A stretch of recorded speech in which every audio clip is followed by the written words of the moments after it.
Have been with Cleveland. 12 of those 16 years have been with the Cleveland Guardians/Indians. So you've got the 38-year-old veteran right-hander going opposite of the 22-year-old Yuri Perez tonight. 79 degrees, partly cloudy. A little bit of sunshine in the area here in Atlanta tonight. Underway, Xavier Edwards batting .298. Coming off his third 4-hit game of the season and the 5th of his career yesterday down home in Miami. How about that, the temperature? You expect 98 by this time of year. Humidity about 1,000%. No, it's beautiful. It's going to be beautiful all weekend. August 7th, about 75 degrees. Not a lot of humidity.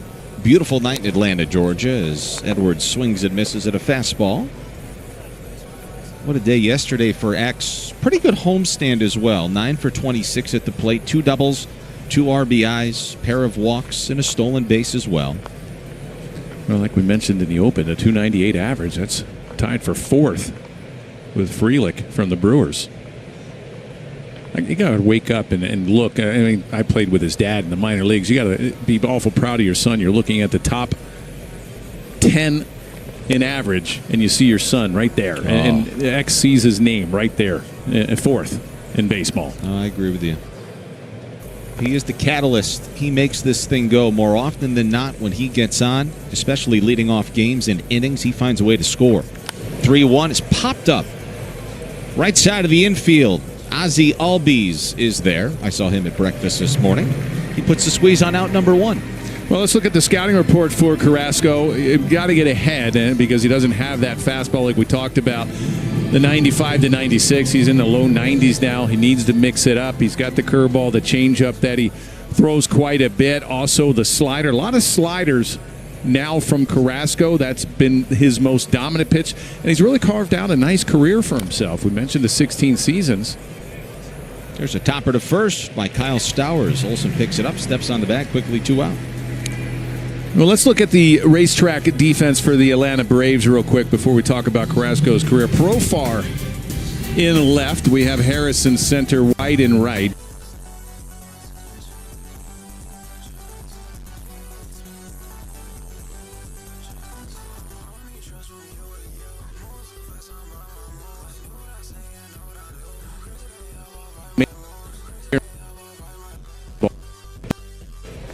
You know, for all the Atlanta Braves deficiencies this season, as you get a look at Drake Baldwin, who may very well and might go down to the wire between Baldwin and Ramirez for that National League Rookie of the Year honors, the one thing the Braves have done very well this season is defended. They have committed a league-low 38 errors. So, more often than not, when you do put the ball in play and you give them chances, they usually do make them. Oh, they're going to have to defend when Carrasco, he's a strike. He's got some swing and miss, but a lot of times he wants the ball on the ground, so you're going to have to play that defense behind him. I mentioned his career. 1,679 2/3 innings, got 1,692 strikeouts. Outstanding career, 4.18 career ERA. That's a pretty good career. He can sit back once he's done. Ground ball, left side. Ornelas, the newcomers, got it. And a perfect 1-2-3, top of the first inning for the veteran Carrasco.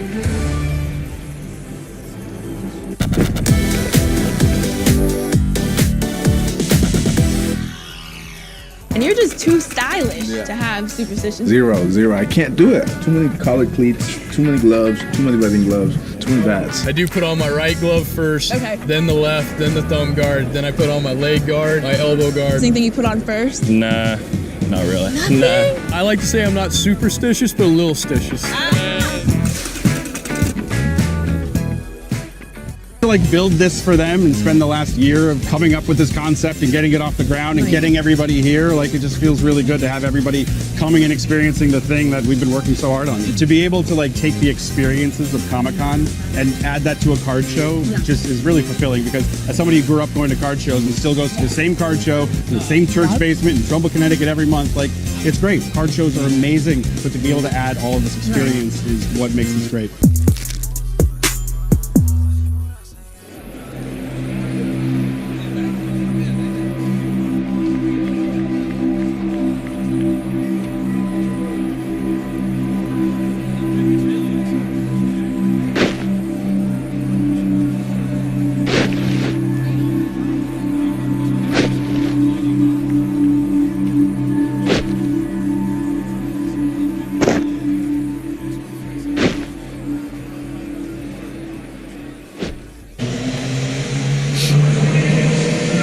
Well, it's a beautiful Thursday night here in Atlanta, Georgia. No score as we go to the bottom of the first. Looking live at Truist Park.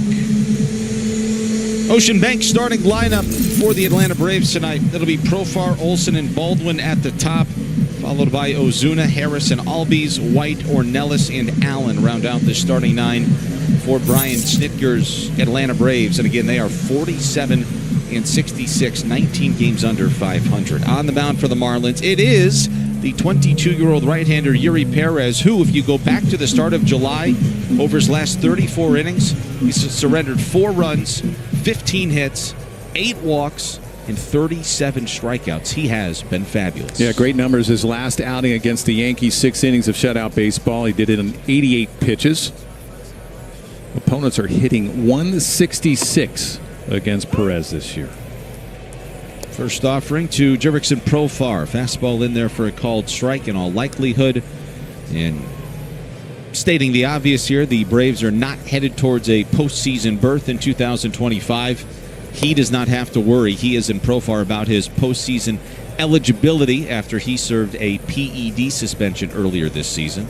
Yeah, real disappointing for the Braves fans, and not seeing their team excel like everybody picked them to do this year. A lot of injuries in that rotation. You look at Acuna Jr. came back, and now I don't know if he'll even play the rest of the year. They may just keep him down with that calf injury. Austin Riley, their terrific third baseman, is also on the shelf with an oblique injury. Riley hurt his abdominal at Bristol Motor Speedway against the Cincinnati Reds on Sunday. He and Acuna, the only position players currently on the injured list, but you look at their pitchers: Holmes, Lopez, Sale, Schwellenbach, Smith-Shawver, Joe Jimenez out of the bullpen. This is an injured bunch for Brian Snitker's ball club. 1 ball and 2 strikes, the count on Profar as Perez kicks and fires a changeup that's in the dirt. Ball 2. Getting a look at Yuri here. 11th start of the season, his 3rd career start against the Braves, who he is facing for the 2nd time this season. He did start against Atlanta on June 21st, was hung with a loss, but okay. 3 runs all earned, 4 hits, and 4 2/3 innings of work at Lone Depot Park. First start here at Truist Park. Chopper to first. Eric Wagaman's got it. And there's one away for Yuri.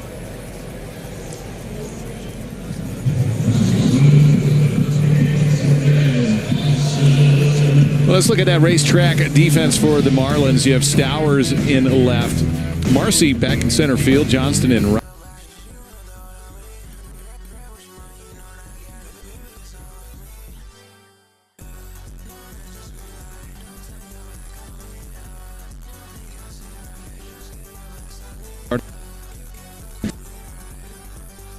Whereas Matt Olson leads the Braves in homers and RBIs. You know, the last time Graham Pauley was at Truist Park was not the last time the Marlins played the Braves. He came home for the All-Star break. He rounded up his buddies, and they came to the home run derby. Yeah, they came to the derby. Wow. Not even the game. He grew up, in Milton, Georgia? Yeah, about not 20 minutes away? Not far. He said I don't know where Milton is. All the way down the right field line, and they took in the home run derby. 2-0 the count here on Matt Olson, batting just 176 over his last 12 games. There's Sandy Alcantara. We'll see him in this series. He will face Matt Olson. Olson playing in his 52nd career game tonight against the Marlins. A lifetime .250 hitter with 12 homers and 35 runs batted in. He waits on the 2-1. There's a swing and a foul. It's 2-2 now on Matt. He's about the only Atlanta Brave who hasn't been on the injured list or struggled mightily for extended stretches at any point this year. Yeah, he's had a down year with the average. He's 18 homers, so he's heading towards 25, maybe 30 home run mark. 68 RBIs. He is a day in, day out guy, though, isn't he? He's a terrific player, you know, taking over for Freddie Freeman, who was Mr. Brave probably. You know, had a tough shoes to fill. 3-2 coming here from Yuri. It's swatted foul. If you go back to May 2nd of 2021, Matt Olson has played in 733 consecutive regular season games, making 732 starts. That is the longest active streak in all of Major League Baseball. And it's the second longest streak since 2000, following Miguel Tejada, who played in 1,152 in a row, as Yuri punches out Matt, and there's 2 away. All right, let's take a look at the young 22-year-old right-hander's arsenal tonight. StatCast 3D, it's powered by Google Cloud.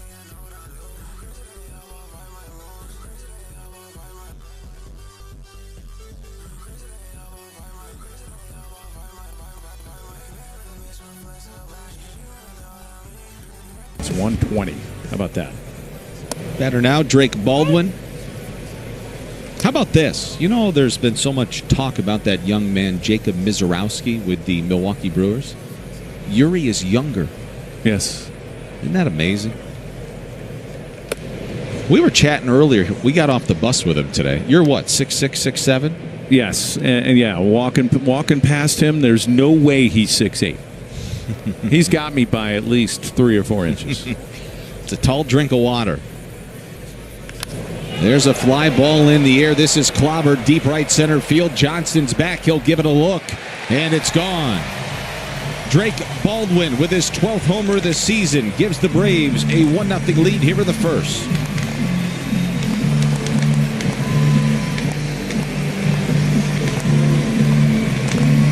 I think you're right, Kyle. Between Ramirez and Baldwin, could be a 2-man race for this National League MVP. This is a 4-seam fastball. There you see Hicks. He wanted that ball away. It stayed inside, and to a lefty, you're just dropping the head of the bat. There you see he's all over that 4-seam fastball. That was 404 feet later for number 12 on the year. So 1-0 Atlanta early in this one tonight. Here is Marcell Ozuna, who gets knocked off the plate. It's 1-0 on Marcell. Plus, Yuri's probably, what, about 150, 165 soaking wet? I have no idea. He is some tall, though. But I know back when I played and got hitters that would face Randy Johnson was 6'10". And as hard as he threw from the left side, he was wild, effectively wild. Left-handed hitters did not want to get in the box against him. Righties pretty much didn't want to either. I can't imagine what hitters see when they see Perez there. Well, now Ozuna sends one deep to left field, and the Braves have gone back-to-back. Number 16 for Marcell Ozuna. It's 2-0.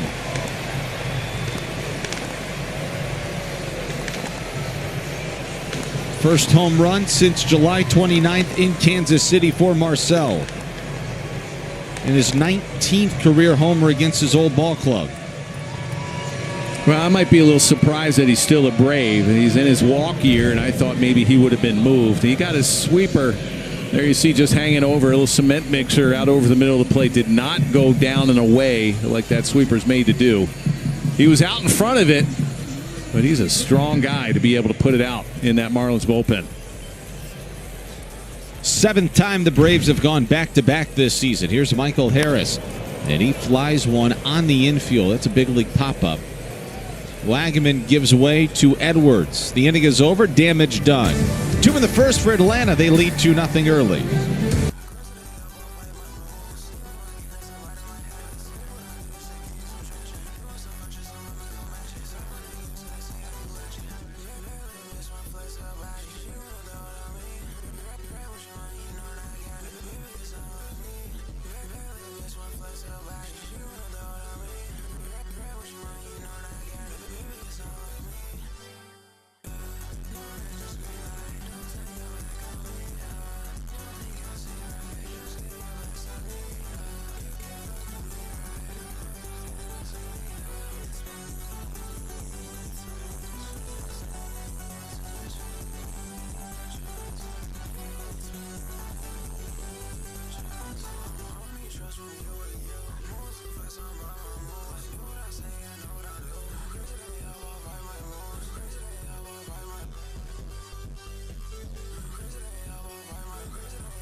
Series between the Marlins and the Braves. Rough start for Yuri, who allowed as many homers in the bottom of the first as he has all season long over his first 10 starts.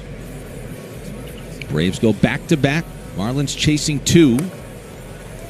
And Cookie Carrasco's first offering here in the second to Liam Hicks, batting .254, misses low ball 1. 12th career start. 13th appearance for Carrasco against the Marlins. Does enemy territory even exist anymore as far as wearing opposing teams' jerseys?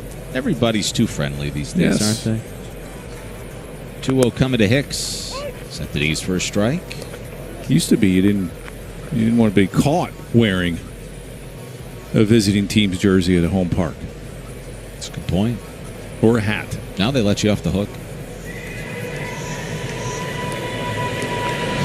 Might have some Braves fans with Marlin jerseys on. Marlin shirts and hats. Maybe. Jumping ship. Maybe. Marcelo Zuna admiring his work down there in that Braves dugout. It's kind of like what we saw over the weekend. There was a lot of Yankees jerseys in attendance, but by the time the weekend was over, they were on their feet rooting for the Marlins too. They were just thrilled by what they had seen. They were fed up with the way this guy's ready for Sundays in the fall. He's got a good sweat going too. He's got his sweat rag. He's got his Dolphin shirt on. How about that? Football started already today. I know. 3 preseason games. That's when you know the summer is going by fast. Leadoff walk here issued to Liam Hicks to begin the second. That'll bring Otto Lopez to the plate. I just couldn't believe the weather. You're right. You expect it to be like 100 and humid in Atlanta and diving in and out of rain delays and thunderstorms, but it is perfect. First base runner of the ball game for the Marlins as Lopez spins out of the way of a sinker. It's 1-0 on Otto, who was 3 for 21 on the homestand for Miami, with an RBI and 3 walks. Clayton McCullough's boys playing so darn well. As the 1-0 is ripped deep to left field, going back profile, over his head and off the wall. Hicks is on his way to third. Throw coming in towards second, not in time. That ball was blistered. Lopez really had to hightail it, and the Marlins have 2 in scoring position with nobody out here in the second. Almost hit it out. Oh, he did. He just came close to tying this ball game up. It was a hanging slider. There you see at the top of the zone, and Lopez is such a good high ball hitter. Profar did a nice job playing this ball off the wall. Maybe a little bit better throw to second or closer to the bag. You might have had a play on Lopez. So second and third with nobody out, and here is Jacob Marcy, who's having an incredible start to his major league career. 7 for 16 with 3 doubles, a triple, a homer, 3 RBIs, and 6 walks. Displaying so much patience at the plate and discipline and hitting the ball with authority. As he swings here, and he pops one into shallow left. Could be trouble. Profar coming on. He won't get it. It's an RBI base knock to the opposite field for Jacob Marcy. And just like that, it's 2-1. Yeah, first and third situation. Nice job, nice at bat. All you had to do was put it in play with the infield playing back. The corners were going to come home.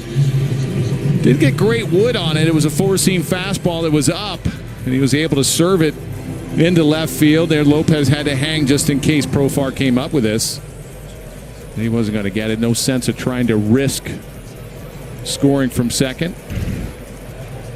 So first and third with nobody out. Here's Eric Wagaman, who's coming around. Marcy takes off. The pitch is a strike. Throw down to second. Not in time. Second career stolen base for Jacob Marcy, and he didn't waste any time. No, you want to go on the first pitch because you don't want Wagaman to sit around and start taking a lot of strikes. There you see that lead. He had a little walking lead. Carrasco not paying attention. Nice job getting into scoring position. That lead was the vault lead they talked about in spring training, kind of breaking off the bag, get that little secondary hop, and then go. Good slider there over the heart of the plate. It's 0-2 on Wagaman. What an unbelievable start this kid's having, Marcy. Well, nice job by the Marlins as well. I mean, they've been doing this as well all year. You know, once they give up some runs, they've come right back in that top half of the inning or the bottom half of the inning and gotten it back. Carrasco having a hard time finishing off hitters and throwing up that zero. It's not going to happen here. A walk, a double, and an RBI single, and now a stolen base by Marcy. The Marlins in business after back-to-back homers by the Braves with 2 out off of Perez in the bottom of the first. Wagaman hitting .233 with 6 homers and 35 RBIs on the season. And he flies one in the air deep to right center field. Harris is going back, looking up, and this is off the wall. Bullpen gate flies open. Wagaman's on his way to third. A 2-run triple. Just like that, the Marlins lead. Well, the ball's getting out here in Atlanta, and it usually carries well when it's really hot. It's only about 80 degrees, and it's carrying. This ball, it's a 2-seam fastball. This was not a big swing. Nice level swing, nice and easy. They're about 2 feet from getting out. Harris makes a really good effort. That bullpen gate opens up. It's dangerous. You forget to lock it?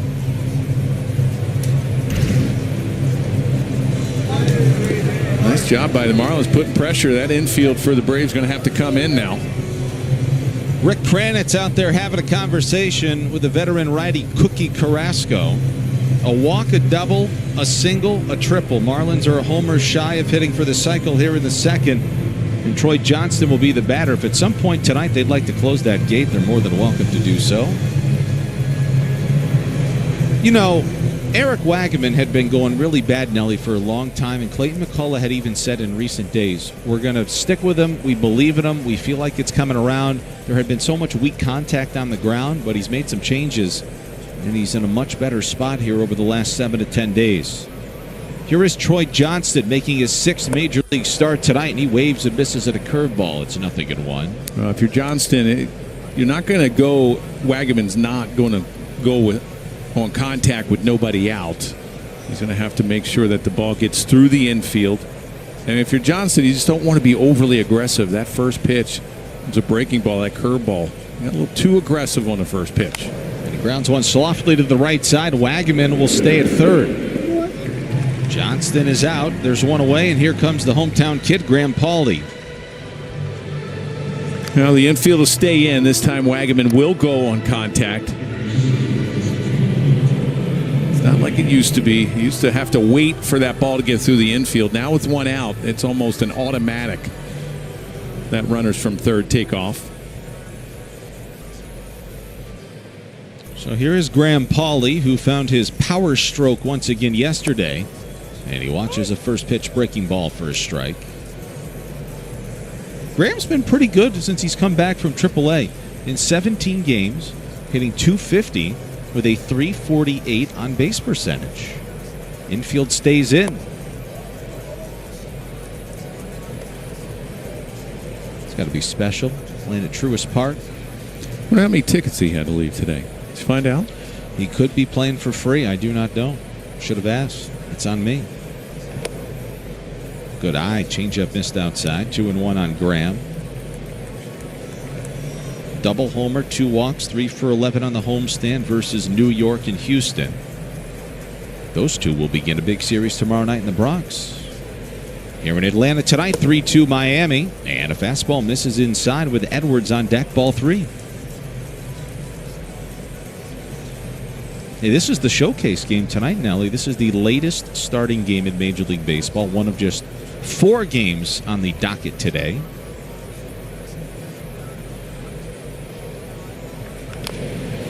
It's chopped foul at the plate.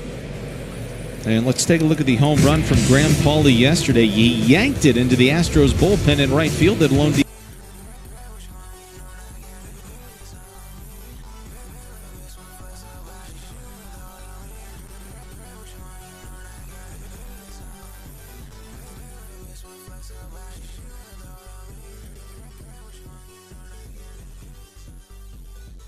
Leagues for a corner infielder.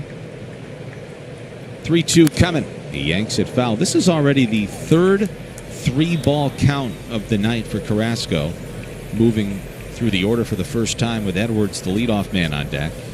Well, he cruised through that first inning, 1, 2, 3. All of a sudden, wheels fell off here in the second. And the Marlins have got to find a way to cash in that runner at third with less than 2 outs.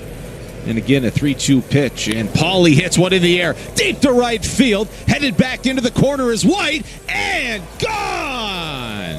Graham Pauley with a bomb. And the Marlins are unloading on Cookie Carrasco here in the second inning. Just like that, it's 5-2.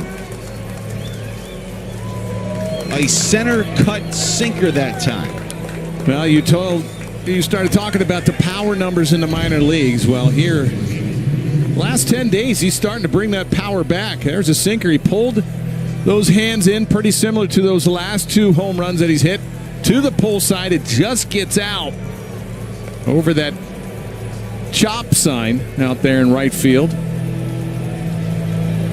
How good does that feel? How cool is that? Hey, he's playing a little home run derby where he just watched the home run derby a couple of weeks ago. Where he was sitting. Yeah. How about that? Putting on a show for the fans. Usually it's tough to come home and play well in front of your family and friends. A 5-run, 4-hit top of the second inning for the Marlins. That's far from over. Look at the smile. I said earlier, he would have to get hit in the head by a 100-mile-an-hour fastball to stop smiling. That's all the kid does is smile. These guys are playing with so much fun. Edwards flies one in the air to shallow left. Profar's coming on. He's got it. There's 2 away.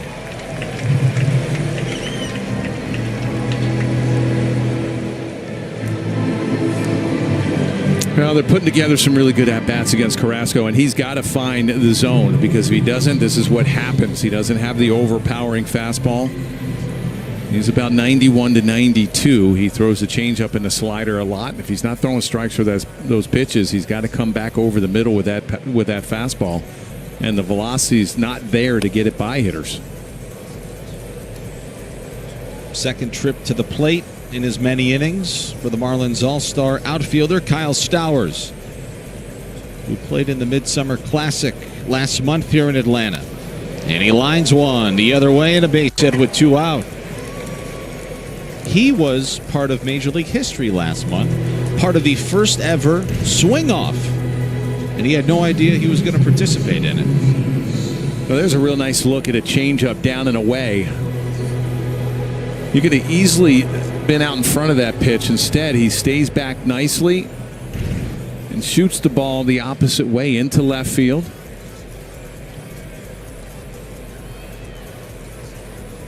Now it's Agustin Ramirez's turn. He is the 9th man to bat here in the 2nd for Miami. Big inning. 5 runs. Hey, and they fit for the cycle in the inning. A single, a double, a triple, and a homer. There we go. This is all coming together. Combination. That would be the 3rd Marlins cycle. Yeah, of the combo variety. The first combo.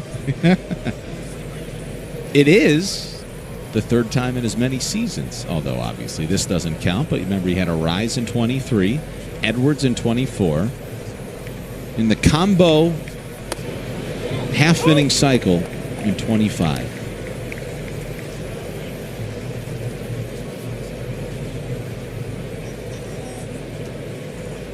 Ramirez 0 for 1 tonight. He grounded out in the 1st. In the driver's seat. Ready for a 2-1 pitch, but first a throw over to first. With a guy like Carrasco on the mound, he's got a high leg kick and he throws a lot of off speed. So if you get some speedsters over there on the base pass, look for the Marlins to take advantage of that. Popped him up. Just got underneath this curveball. Shallow left. Allen's going out. He's got it, and the damage is done. 5 runs, 5 hits for the Marlins. It started with Otto, and then you turn it over to Jacob Marcy.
Play. We've got a combined 7 runs on 7 hits. How good must this feel for young Yuri Perez? Well, you can breathe a little bit. The home runs that he gave up in that first inning, one was on the 4-seam fastball and the other one was on that slider or sweeper. There you can concentrate on getting ahead with the fastball, getting on top on that breaking pitch. A little room to work with. Ozzie Albies leading off the 2nd. Fastball misses high. 2-0 on Albies, who's just 3 for 19 at the plate in 5 games to start the month of August. It's kind of interesting, and we were chatting a little bit about this earlier. And look, the Braves are struggling. They're dealing with injuries. It's been a bad year. But you see a lot of these guys, Nelly, and you see the Braves on the front and their names on the back, but it's just not the same group of guys that we are so accustomed to seeing in recent years. As Albies lines one to center field, That looked a little bit more like vintage Ozzie Albies. So a leadoff single here in the second. Let's go downstairs and check in with Kelly. Hey guys, in Eury Perez's last 6 starts, he's pitching to the tune of a 1.06 ERA. As we take a look at our Baptist Health matchup, he's got the lowest whip in calendar month in Marlins history, just behind Javi Vasquez with a .64 whip in the month of July. Guys, whip, of course, quantifying how many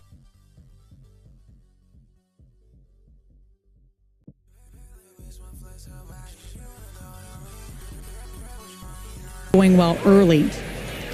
There's a stolen base for Ozzie Albies. Go ahead, Kelly.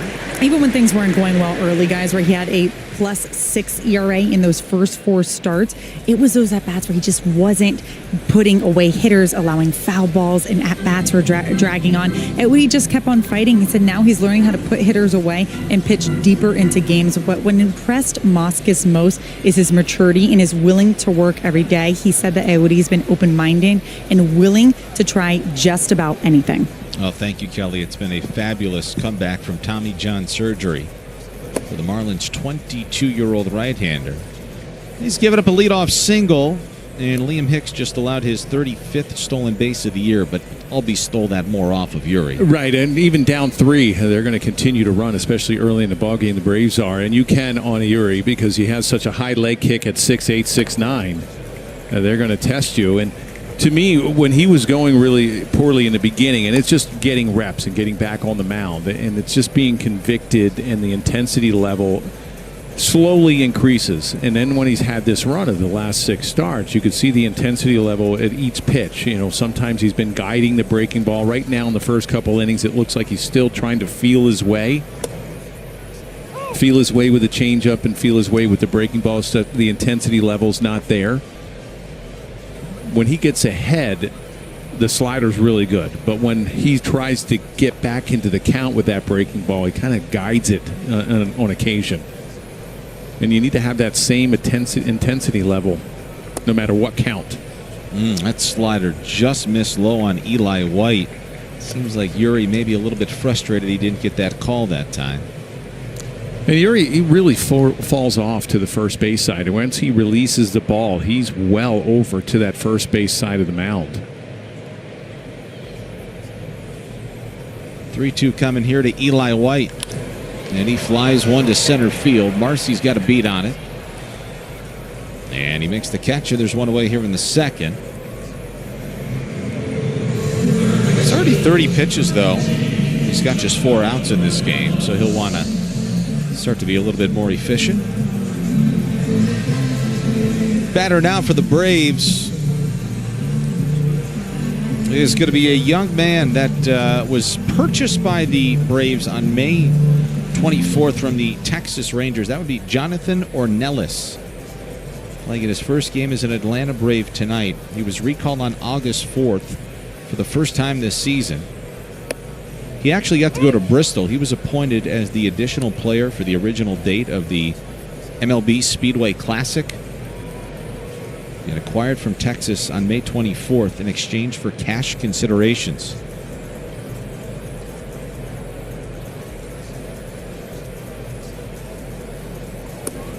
Nacho Alvarez had been starting at third base in place of Austin Riley, who's on the injured list. Again, he got hurt last Sunday in Bristol. I believe Alvarez might be dealing with something very minor. He could be back in the lineup tomorrow, but Ornelas getting the start at third base tonight. He did have 5 at-bats. Ornelas did earlier this season with the Texas Rangers. It's kind of, though, Nelly, where the Braves are at right now. They need bodies. They're just trying to get through this thing, which is amazing, really, when you think about it. Yeah, I remember seeing Ornelas during the Caribbean Series for Mexico. Played a lot of years in the Mexican Winter League. Showed a little power. 14 homers in 1 year in the minor leagues. That was back in 2022. 25 years old, out of Glendale, Arizona. 3rd round pick in 2018 by Texas. Waits on the 2-2. Downstairs, ball 3. They're really making Yuri work here early. Yeah, I don't remember Perez. I know he falls off to the first base side, but I don't remember him falling off this much. It seems like he's really flying open with that front shoulder, causing the arm to drag a little bit. What I mean is that elbow drops, and he's not being able to drive that front shoulder down into the strike zone to the plate. 3-2 is grounded fair. Paulie's got it. Long throw to first. Offline. Wagaman's got it. Now a throw to third. They got him. I don't know what happened with Ozzie Albies, if he tripped or fell. But that was heads-up baseball there. Yeah, it was a terrific play by Paulie over at third, and looked like Albies just stepped on a banana peel there right between second and third. Watch how he goes, and he just falls down trying to take that extra base. It was a great idea, you know, the good heads-up base running. He would have been in there cleanly. Watch him fall, and then he tries to regain himself, and by that time, forget about it. Big mistake there by the Braves. They would have had first and third with only one out.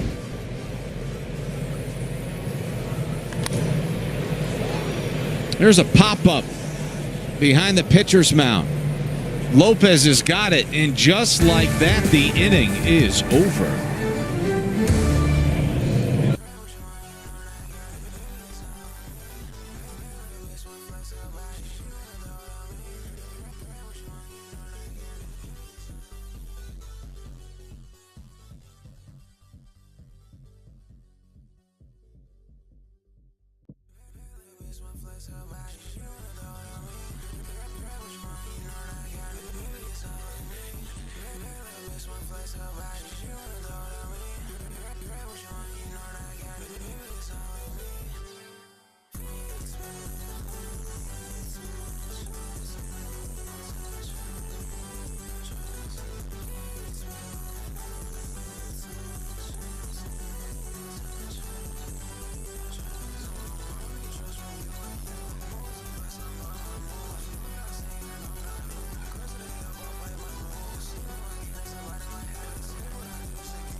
.630. Second of 5. I know that sounds funky, but it's true. From hot Atlanta. Not so hot Atlanta. But the weather's been beautiful. Eddie Cabrera versus Bryce Elder in Game 2. Startling to see a partially empty Truist Park this time of year. I go back to what I had mentioned there in the bottom of the second, though. It's amazing to see some of these Braves, though, Nelly. They're just not living up to the back of their baseball card, and unfortunately it's turned into a bit of a disastrous season for them. Yeah, they've always been a really good offensive team when you don't have Acuna Jr. for most of the year. That their leadoff catalyst. You talk about Edwards, well, Acuna Jr., I mean, this guy's been incredible throughout his career. Injuries have gotten him. A lot of knees this time. He's gone on the IL with the calf injury. Albies has had a down year. You look at Olsen, average-wise, has had a down year. Even Riley, when he was in the lineup, has had a down year. Harris started the year on the IL, so, you know, he's had his injury problems. Starting to put it together, though, of late. He changed some things in his swing with his hands and starting to feel a little bit better. Pitching, Chris Sale on the IL, so, I mean... They've had a lot of injuries, and their closer, Iglesias, has not done a great job down there. Here's the National League East standings right now. Marlins are 9 games clear of the Atlanta Braves as that changeup misses the Hicks, and the count is 3 balls and a strike. I mean, this is a team that was supposed to be right there with the Mets and the Phillies. I know it. Clayton McCullough's boys are playing so darn well. 3-1 to Hicks, who's already walked once tonight, and he watches a slider for a strike. Well, that walk got it started in the second inning. A Sure leadoff did. walk. Come back and haunt a pitcher every time.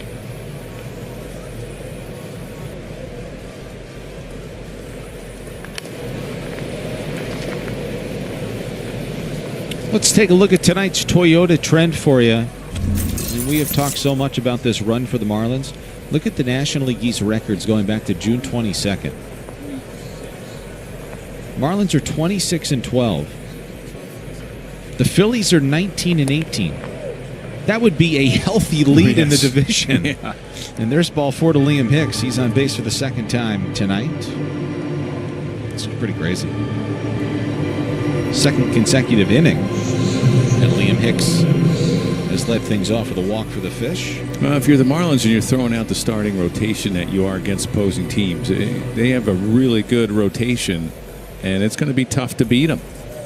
They have a scrappy, young offensive team. They play really good defense.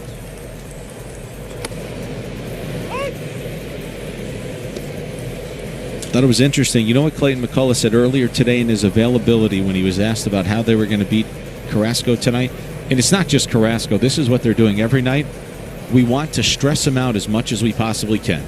There's a lot more that goes into it, but their big thing is how much stress can you put on somebody before you finally break them. Well, it's also teaching hitters to be patient and also them being confident hitting with 2 strikes.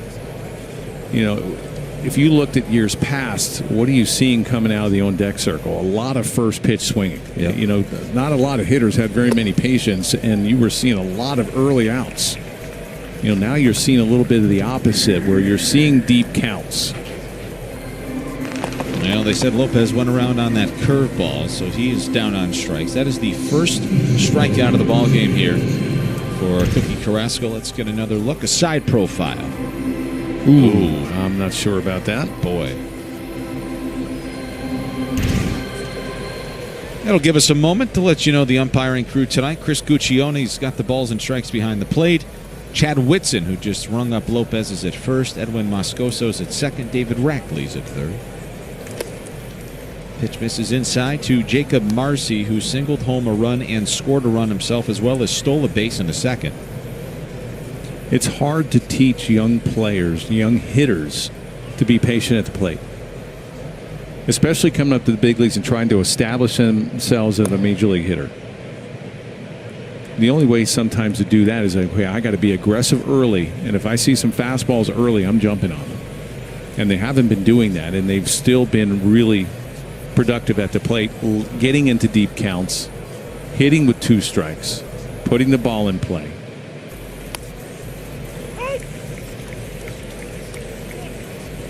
Well, Marcy has come to the major leagues with a terrific eye. He has made an immediate impact as well. Count 2-1 on Jacob. And the pitch from Carrasco. This is outside, ball 3.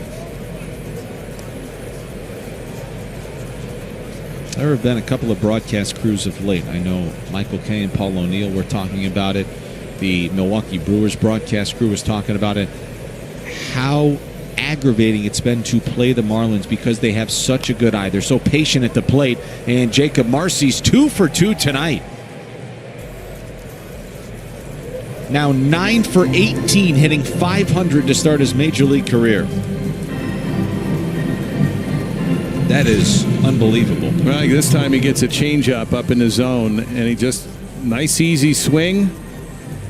Just want to put the ball in play. There you see he's just out in front of that pitch just a little bit, but he was able to get enough of it to bloop it in the right field, even his first at-bat. Little jam shot into left.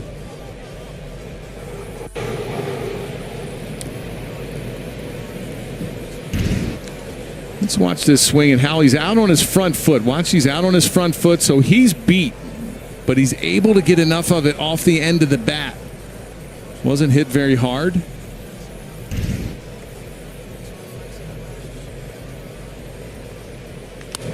0-1 coming.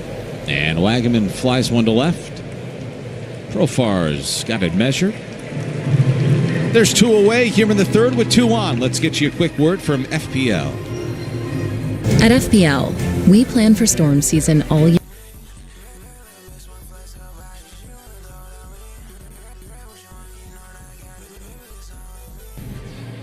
With Jeff Nelson and Kelly Sacco, I'm Kyle Seeloff. Coming to you live from Truist Park on a Thursday night. You know, to piggyback a little bit on what O'Neill says, Paul O'Neill, commentator for the Yankees, as far as seeing a lot of guys being patient and seeing a lot of pitches, and basically these hitters have been a pain in the butt for opposing pitchers, the Marlins have. And that's been during the World Series years for the Yankees. That's why they were so successful offensively, is they really worked the starter. They got the starter out as quick as possible, and back then they threw over 100 pitches. It's about 115, 120 pitches starters would throw. That's in the dirt.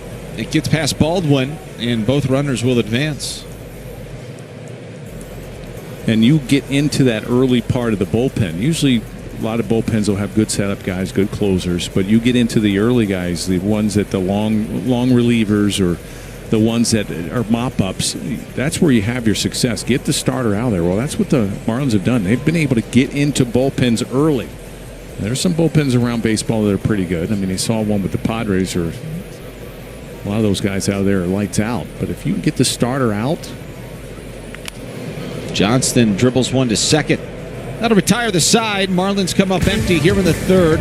They lead by 3 after 2.5.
Braves, and the last time we played 11 games on a road trip, all the way back to 2014, where the Marlins faced the Padres, the Dodgers, and the Giants on a West Coast swing. I asked Clayton before the game, when you play against a team so much in a short amount of time, what's the biggest challenge? He joked, he said, well, we're going to be very sick of each other by the end of the weekend, but as tough as it can be, you need to take one game at a time. Today, got to focus on getting things done against Carrasco. Nelly, how important is that mentality, not just in these type of situations, but to winning in general? Well, it's a long trip, and with as early as these guys get to the park, and you talk about being around each other. I mean, they get 7 o'clock game. They're here at 8 in the morning. You know, I mean, no, I'm just kidding. But they get here so early that no wonder you try not to get sick of each other. But you see your teammates more.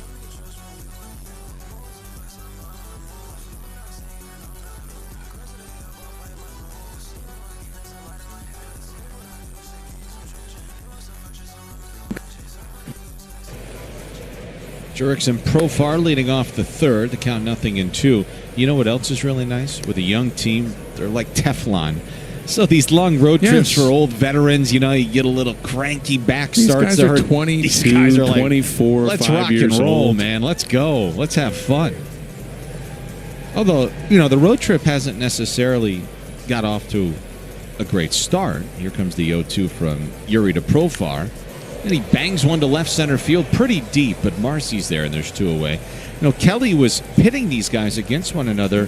Even to start the day, we were doing that terrific little feature on the pitcher's fielding practice and who had the best play so far this year. Well, Kelly was causing some drama down there. Guys, choosing one over the other. The manager having to make his selections. All right, gentlemen, let me clarify something real quick. Yes, was I stirring the pot earlier? Yes, I totally was. However, when I said they're going to get sick of each other, I meant the Marlins and the Braves are going to get sick of playing against each other, boys. Yes, we know. This team loves each other. They do. So much. They'll never get sick of each other. They're always spending time together. On the plane, they're having so much fun back there after that win. These guys love each other. They'll never get sick of each other. Against the Braves, different story. Well, I'll give you a perfect example, too, and I think you had even done a story on it, Kelly, last Friday. After the deadline, you open up against the Yankees. All the players that were in the clubhouse when Sandy and Eddie and all these guys who were suspected to be going elsewhere walked in, they were met to almost like a sarcastic applause. But, then you see the handshakes and the hugs and the high fives. These guys really do care a lot about one another, and they're having a fun time playing with each other too. Yeah, and as far as playing the Braves, in the past there was some friction. He had Acuna being thrown inside, but they don't do that anymore. Nobody throws inside anymore. Nobody dusts anybody. You don't see the back of the jerseys dirty anymore. So as far as playing a big 5-game set against the same team, it's probably not a big deal. Before, if you're playing a 5-game set, you might see some guys get knocked down. You might see some frustrations from some pitchers on both sides, even some hitters from both sides, but that just doesn't happen anymore in baseball. A lot of guys in that Braves dugout. 2-2 coming from Yuri to Olsen, misses up and away. Yeah, it's like a football team. Spring training. Yuri's been a little frustrated at parts tonight. He's looked off a little bit. He's been very unhappy with some of his pitches he's trying to locate here. 4th full count of the game and a fastball. Oh, just missed low, ball 4. Well, mechanically, to me, I don't remember seeing him fall off so much to the first base side as he's doing today. Usually that front shoulder is going straight to the plate. You watch this pitch. This is probably a strike right here at the bottom of the zone. And he hung in there a little bit more. Now, when he's throwing his breaking ball and his changeup, he's really falling off and really dragging his arm. That elbow drops below his shoulder, so everything flattens out. It doesn't have the sharp break. So mechanically, he's a little off here. Trying to find it. But as many terrific pitchers have done over the course of time, can you make the adjustment in game? Can you find it? Can you get yourself a quality start? Hit to third. Could be 2. 5-6-3. Double play. And the inning is over. Yuri gets himself out of it here in the third.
Top of the list.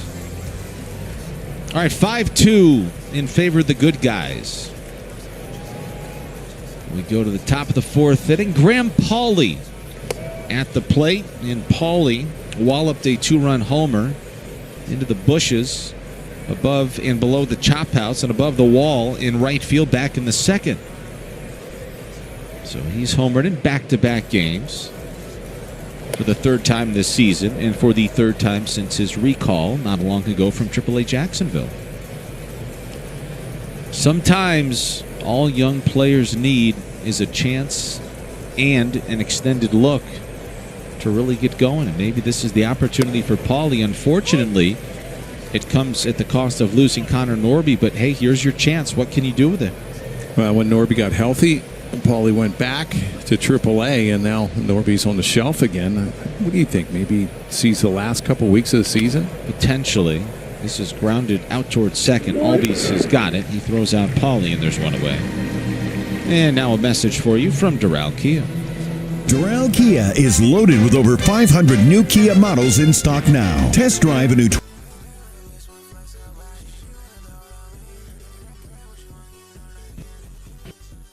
Top of the fourth inning here at Truist Park with Jeff Nelson and Kelly Sacco. I'm Kyle Seeloff. Xavier Edwards is the batter. Marlins have scored 5 runs tonight, and Edwards is 0 for 2 at the plate. That doesn't happen very often. Bottom of the order doing plenty of damage. Well, Pauley getting that second chance and making the best of it. Yep. Probably would have not had that if Norby stayed healthy. Right. Yeah, you look back at the Marlins 6-4 win yesterday. Marlins rookies tallied 7 of the team's 14 hits, both homers, 5 RBIs, and 3 runs scored. How about this tonight? After the 0-1. A bunt, pretty good. No play. It's an infield single and a bunt base hit for Xavier Edwards, and the Marlins have a man on with 1 out here in the fourth. But if you go back to the second inning alone and you look at Hicks, Marcy, Wagaman, and Pauley, walk in a run scored, double in a run scored, single RBI, stolen base, and run scored, triple 2 RBIs and a run scored, and a 2-run homer. I mean, that's amazing what these rookies are doing. Again, putting together really good at bats. They're not afraid to hit with 2 strikes. You look what Edwards did there. He was able to foul one off, and then he dropped a bunt down, and you had to make a great play, or Ornelas did at third, just to even try to make a attempt to get Edwards at first, and that probably was not going to happen. Now you get a base stealer that maybe can exploit Carrasco a little bit, especially a guy that throws a lot of off speed. Has a high leg kick.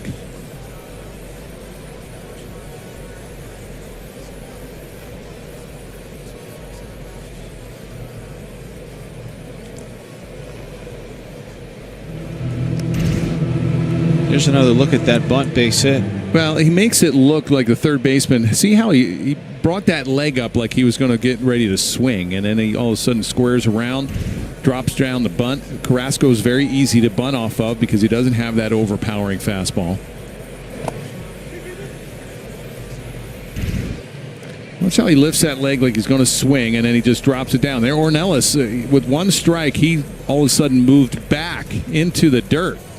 Edwards saw that and said, all I have to do is make a good bunt, drop it down in the grass.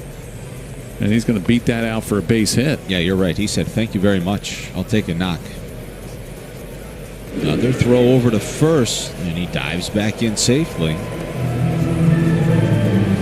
Now, that was a good throw over there by Carrasco.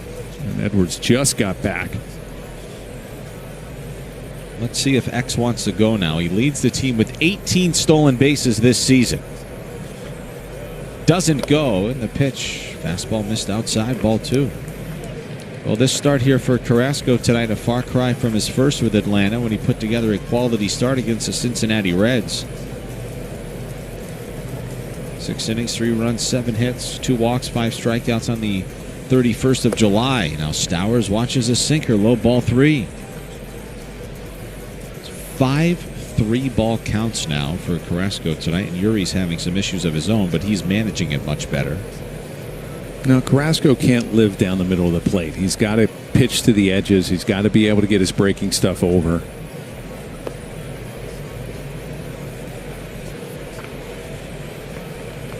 Three-one. Swing and a miss. He's got to do similar things like that when he's behind the count. Get over that changeup. Wouldn't surprise me if he goes right back to that change here. 3-2. Long hold. Runner goes, and the pitch is grounded to second. That'll keep the Marlins out of a double play. And now Edwards is at second with 2 outs for Ramirez. Yeah, it was another changeup.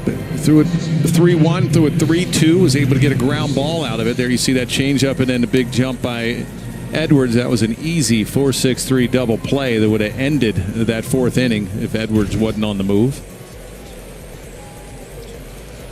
Marlins looking for a 2-out base knock now. A department that they've been so good in throughout the course of this season. It's up to Augustin Ramirez. Did he go? No.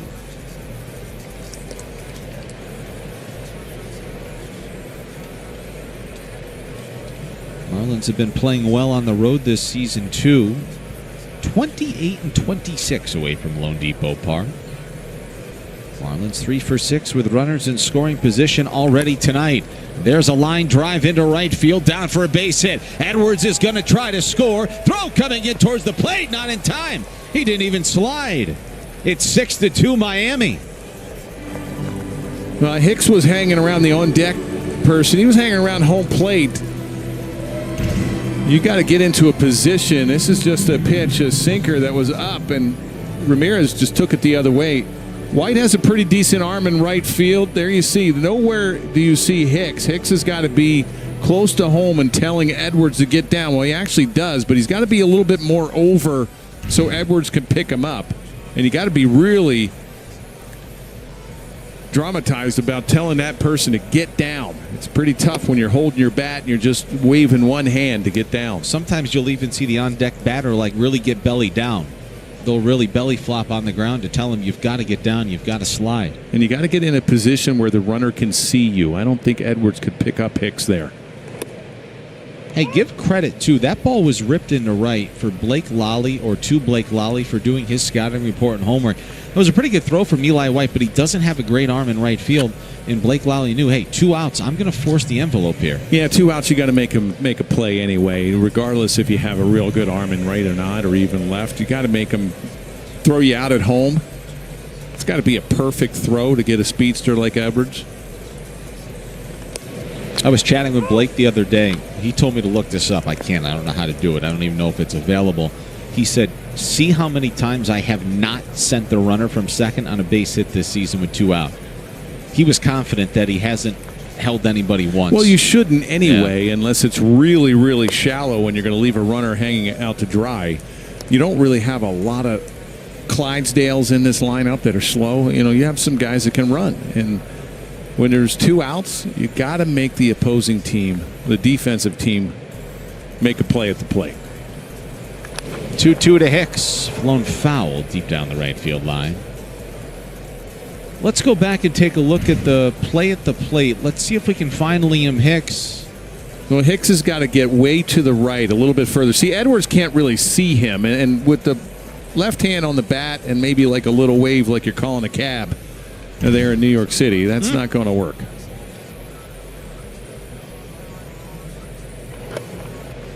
Curveball is low in the dirt, ball 3. It got away from Baldwin, not far enough for Ramirez to try to advance. Although you know who stole the most bases during the last homestand, don't you? Would it be Mr. Ramirez? It would be Augustine Ramirez, yes. You better be careful. Well, now the count is full with 2 outs. He's going to be on the move anyway.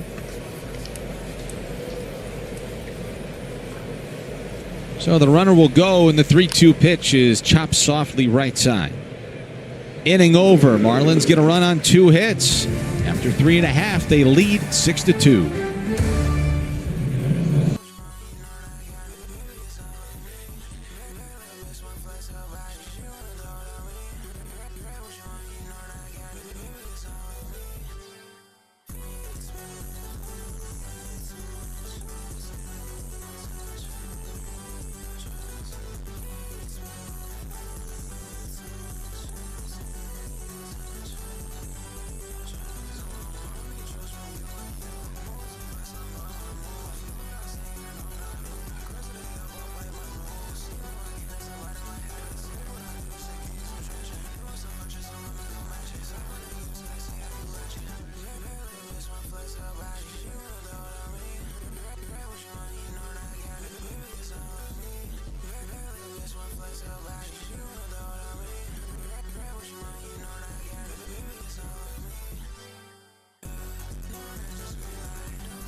Across the field and girls who are inspiring in the same role. And guys, I talked to her earlier today and she told me that if you told 15-year-old her, which was the age she was when she started umpiring, she wouldn't have believed you that this was something that she was going to accomplish. But she hopes that she can change that narrative for 15-year-old girls out there who are umpiring now.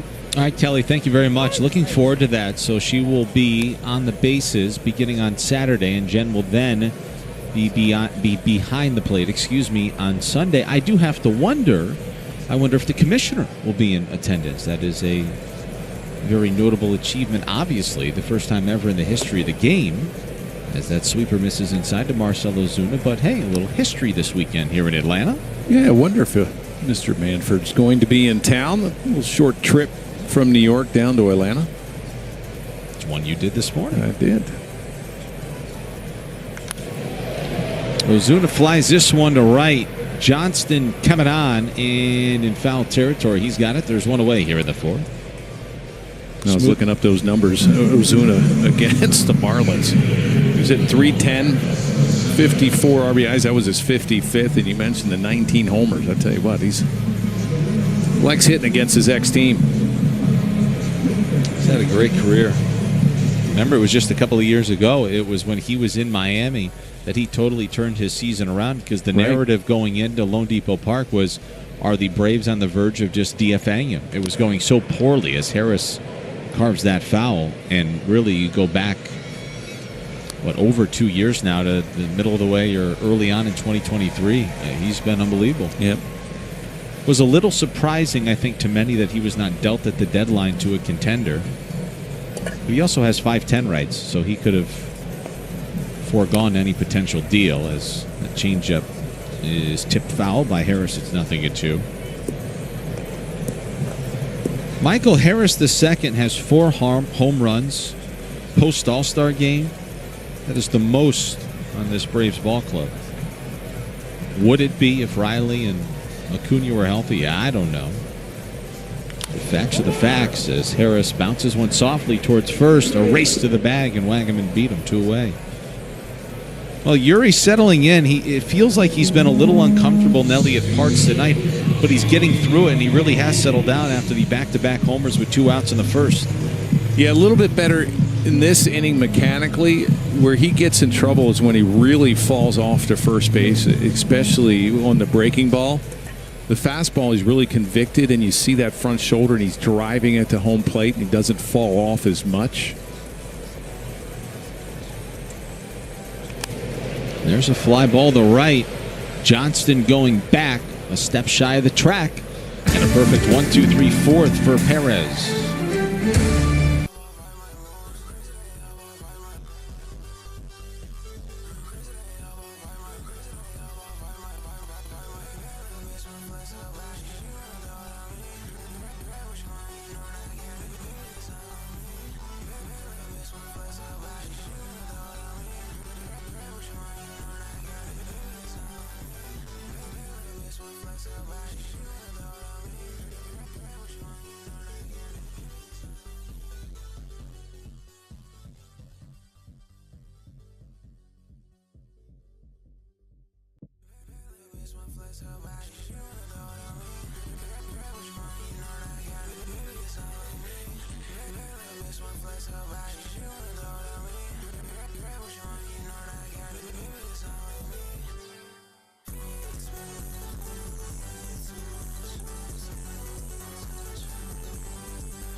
Lozano Lopez watches a strike from Carrasco to begin the 5th. You face that team, you knew you were going to get a bunt. He was bunting at some point during the game, Castillo was. How'd you fare against Luis Castillo? Probably well. You did well against anybody. Well, they were interleague, so I don't know how much I faced him, if any. You mind if I check? You can. What am I going to say? No? Yes, I do mind. Let me find it, Nelly.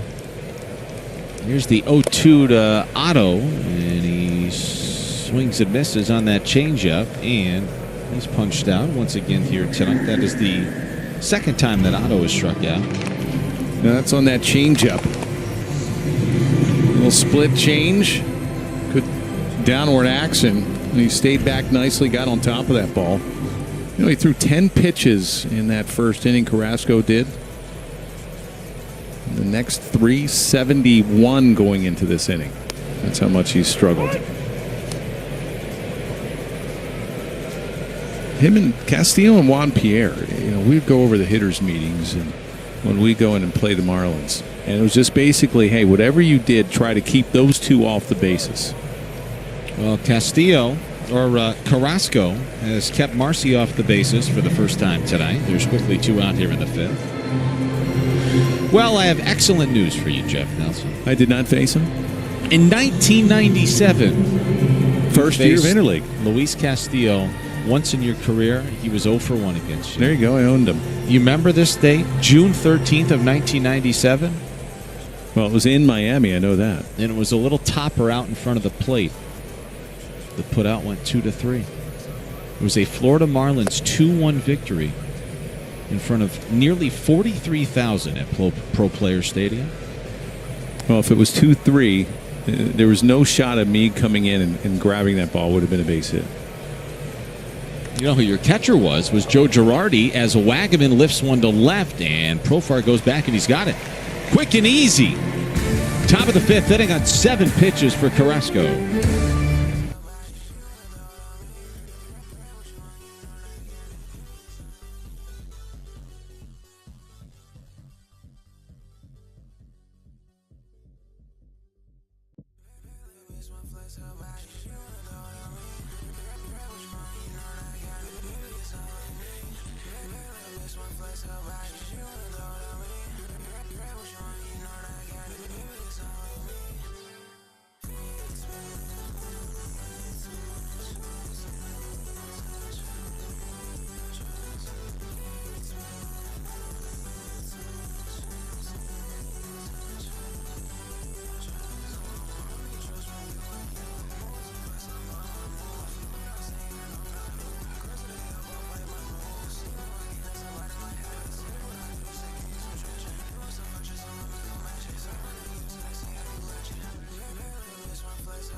Don't miss the action weekdays 3 to 5 only on FanDuel Sports Network.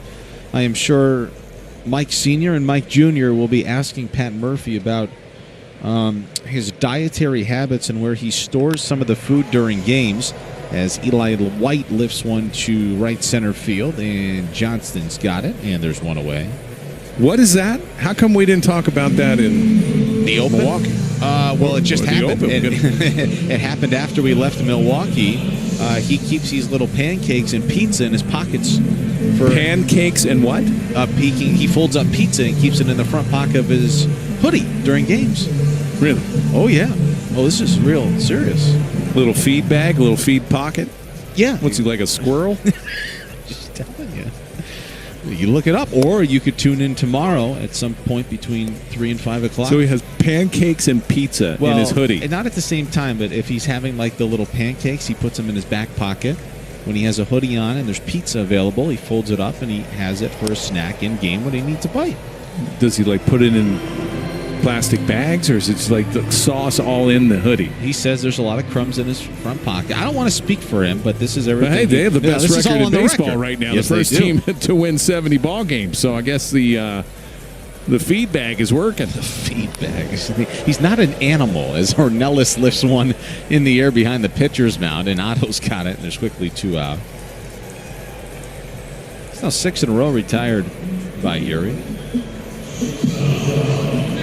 You guys probably ate some weird things in the bullpen in your day, no? I don't know if I've ever. Well, I guarantee I've never put pancakes or pizza anywhere in my uniform. Of course not.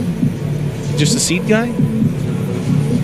Everybody had like little routines, or superstitions, where you ate some seeds, maybe flick some pumpkin seeds into the stands every once in a while. In the air, hit it pretty good. Allen into the corner. Johnston's got it.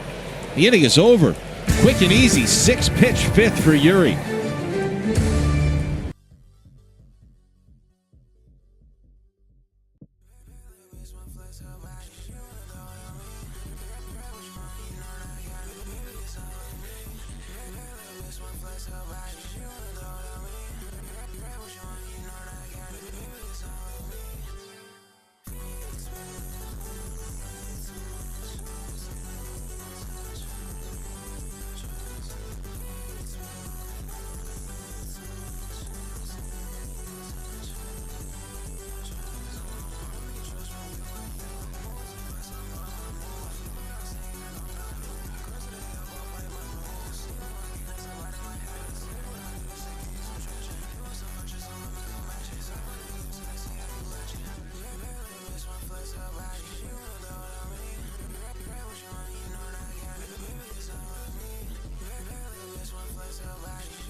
Defense for you. Some of the Atlanta Braves Gold Gloves: Olsen, Ozuna, Murphy, and Sale. Of course, Marcell Ozuna won his way back in the day. You know, at one point, people forget this because he's been around so long, he was one of the better defenders in the National League. There's Matt Olson. He is a terrific one. But Marcell Ozuna had not only a terrific glove in the outfield, he had a howitzer. Yes. I mean, he had a rocket of an arm before he had some shoulder issues in St. Louis after the Marlins traded him. There's Marcell. I'm telling you. Some people might remember the throw he made at Citi Field. I want to say this was 2013 or 2014. Like somewhere between the 17th and 20th inning, seriously, against the Mets in a game. He threw somebody out from fairly deep right field in foul territory. One of the better throws I've ever seen. But somebody will be able to dig that up. I know they'll find it. You know, I was just thinking with the Pat Murphy thing again, but sticking pizza in his front pocket. What about if he went out and he had to take out a starter? He's got something for the road. Johnston pops that into shallow center. And Allen's got it. There's one away. He's got some pizza sauce all over his hand when he grabs the baseball and he hands it over to the reliever. Maybe a little pepperoni on his nail that transfers onto the baseball. Maybe. Watch, I sent you the video. There's Marcell. Still a Brave. He's probably even a little surprised after the deadline. But again, he was able to veto anything because of the 5-10 rights. 10 years of Major League service time, and then additionally after that, if you have a contract and you don't have a no-trade clause, all you need at that point is 5 years consistently with the same team. And you have what they call 5-10 rights, where you can veto anything that comes your way. 10-5 guy. 10-5, 5-10, yeah. Sorry. But the point... He's probably 5'10". Oh, he's a little bit bigger. Here's Graham Pauley batting. He's 1 for 2 tonight, and he clobbered a 2-run home run back in the top of the second inning of this game.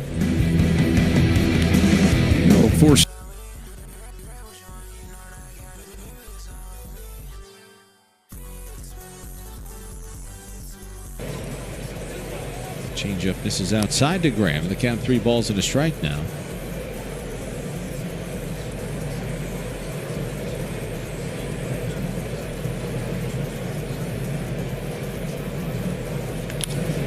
That is ripped out towards second, and Albies has got it. And there's 2 away.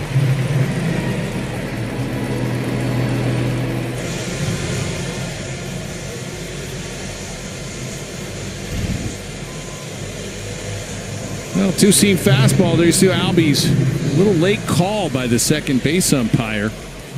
That one got stuck in his glove. Look at that. Yeah. Got stuck. I need to tighten up some of that webbing in those laces. Told you I saw Ozzy at breakfast this morning. Seemingly was doing well. We made eye contact. He was at the hotel? No. Oh. No.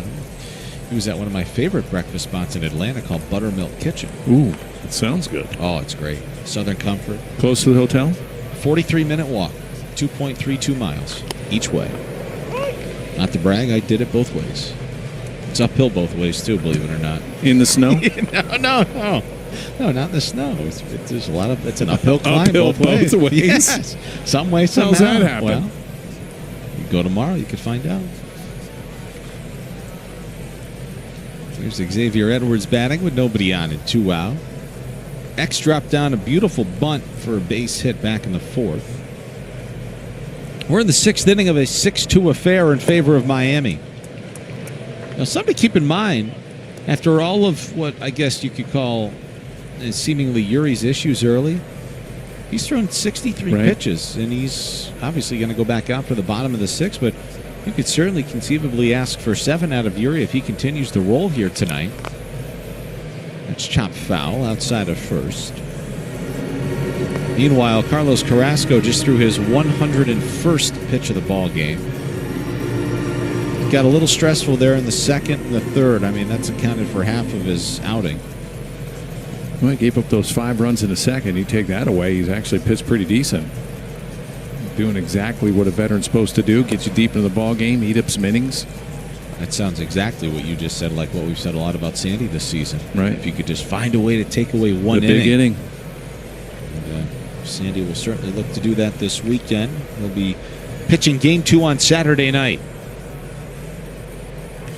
3-2, line softly left field, down for a base hit with 2 outs for X. 4 for 5 day yesterday at home at a 6-4 win, 2 for 4 tonight. Make sure you stay tuned till the 7th inning for The Stretch, brought to you by Celsius. Well, that's Edwards' 33rd multi-hit game of the year. Pretty incredible.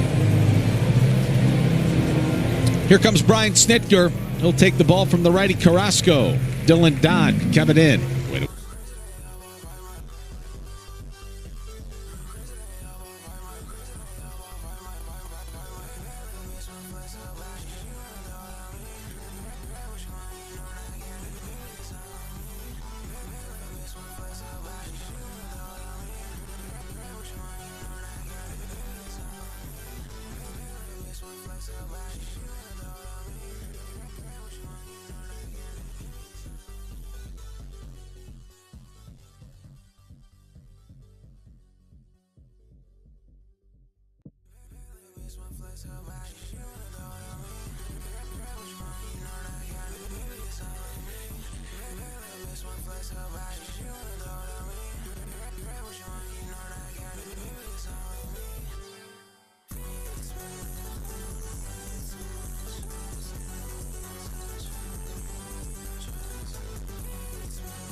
He's out after 103 pitches, and he'll turn things over now, Nelly, to the 27-year-old, 6'2", 210-pound lefty, Dylan Dodd.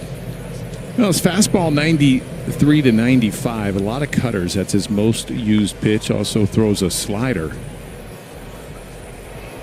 And they've got him picked off. The throw to second is not in time. That'll be a stolen base for Xavier Edwards, who was just motoring.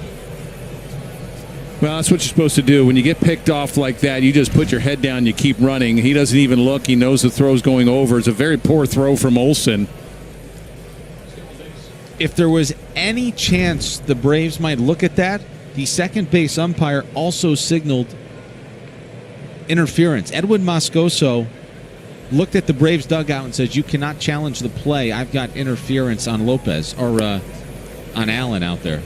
First time I've seen that this season, actually. Yeah, they don't usually call that play, and usually you don't see infielders do that anyway, the way they put that knee or that foot in front of the bag before they have the ball, and that's what Allen, the shortstop, did. And Moscoso was right on top. Let's see. Oh, yeah. He had his knee down before he caught the ball. Once you have the ball, you can do whatever you'd like. But he was blocking the bag. Stowers hits one softly to second. That'll get the Braves out of the inning. Marlins lead 5-4 after 5.5 in Atlanta.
That was a good look there. Now this is something now it's not reviewable. Now you watch, see he straddles the bag because he wants to throw, so he has to go towards the third base side. But so I would have said this was not interference because he had the ball before that knee went down, and then it brought it back up before Edwards even got to the bag. Now where they're going to implement these new rules, especially with the interference setups, or that would be an obstruction call right there when you're blocking the bag before you have the ball. It should be reviewable. If you're going to throw these in, you're saying interference should be reviewable. Well, it's going to be obstruction because you're obstructing the bag. And interference, I think, should be as well. You know, when I think that should be. It's not. It's a judgment call. I think if you're going to take a lot of these plays away a lot of these calls away from the umpires, you might as well take most all of them. You know, especially the interference. Yeah. I think that's a call that it's really tough for the umpires to get together and try to get that right. I hear you. It was the first time this season that I have seen an umpire call obstruction because he had said safe, and regardless, from what we could tell, he was going to be safe. But when Brian Snitker put his hand up in that Braves dugout, he was hollering, "Hey, you can't challenge it. I've got obstruction either way." So and that should have been a call that should be reviewable, and maybe it winds up being reviewable next year. Because even the play, the one where the middle infielder is over on that so-called invisible line, both infielders have to be on one side of the bag. You can't have more than two. You know, you don't ever see that. Middle infielder, second baseman, shortstop really hug that line going up the middle of second base. And that's not even reviewable. 3-2 coming, and Profar pops his foul. This has gone from 0-2 to 3-2 here to Profar, who's 0 for 2 tonight, batting out of the leadoff spot for Brian Snitker. The 8th pitch coming to him.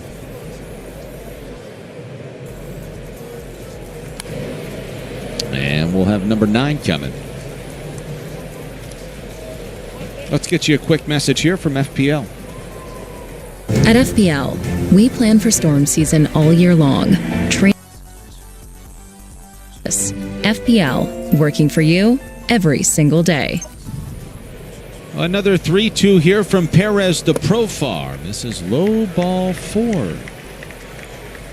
So Profar draws a 9-pitch walk to begin the home half of the 6th, and here comes Matt Olson, who's 0 for 1 with a walk tonight.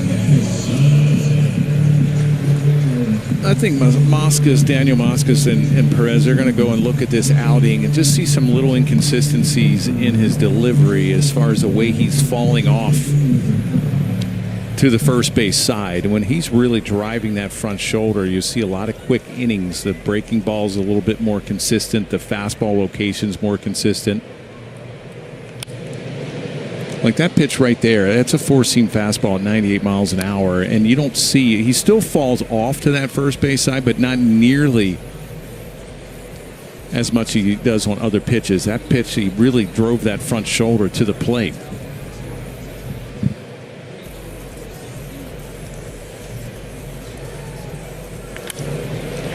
Ground ball base hit into right field. Profar will stop at third. And the Braves have him at first and third with nobody out here in the 6th. Well, the one thing the Braves are doing, they're still continuing to run, even though they're down. A lot of clubs will shut the running game down, but not the Braves. So Albies go down by 4, and Profar taking off there. And that was a fastball out over the middle of the plate that Olson got on top of. See if the Marlins are willing to exchange a ground ball double play for a run here. It looks like they will. Here's Baldwin, who's already bounced into a double play tonight. That was a 5-6-3 double play that ended the 3rd. So first and third with nobody out. Pitch, good curveball, strike nothing at 1. Well, you're up by 4. There's no sense of bringing the infield in and trying to get that runner at home. You play for that double play and concede the run. Profar's got a healthy lead over there at third. Ronnie Enriquez up and loosening in the Miami bullpen. The 0-1 pitch. Check swing called. Strike. Nothing in 2. So prior to this bottom of the 6th inning and the leadoff walk and single, Perez had retired 9 of the last 10 Braves that he had faced. Leadoff walk, you know what they say. Will always come back to hurt you. Although Perez would gladly exchange just 1 run for 3 outs here in the inning. Here's 0-2. Uh-oh. This is big trouble. Deep right center field. Way back and gone. Just like that. It's a 1-run game. In the 2nd home run of the night for Baldwin, who's accounted now for 4 of the 5 Braves runs. That was an 0-2 pitch. That was a mistake right there. A 4-seam fastball from Perez. You got him on 2 breaking balls, 2 curveballs down in the zone, and then you're going to give him a cookie right down the middle of the plate for his 2nd home run of the game, and gets the Braves right back in it. And that was just center cut. That was a cookie. That's a big mistake from Perez. First career multi-home run game for Drake Baldwin. And here's Marcell Ozuna, and he lines one through the right side for a base hit. A walk, a single, a 3-run homer, now a single by Ozuna. And what was a 6-2 game is all of a sudden 6-5, and with nobody out, the tying run is at first. Now, first pitch fastball. And Ozuna being aggressive, he just hits it the other way. Daniel Moscas is going to go out and have a little chat, maybe get Enriquez a few more pitches down in that bullpen. My biggest question is that 0-2 fastball. Where was that supposed to be? You know, you look at Hicks, the catcher. If you want to try to climb the ladder, you usually see a target way up in the zone, and that was just right down the middle of the plate. After two bad looks at a curveball, and you give him a cookie, and Baldwin hits a 3-run homer. Well, Baldwin with his 12th and 13th home runs of the season.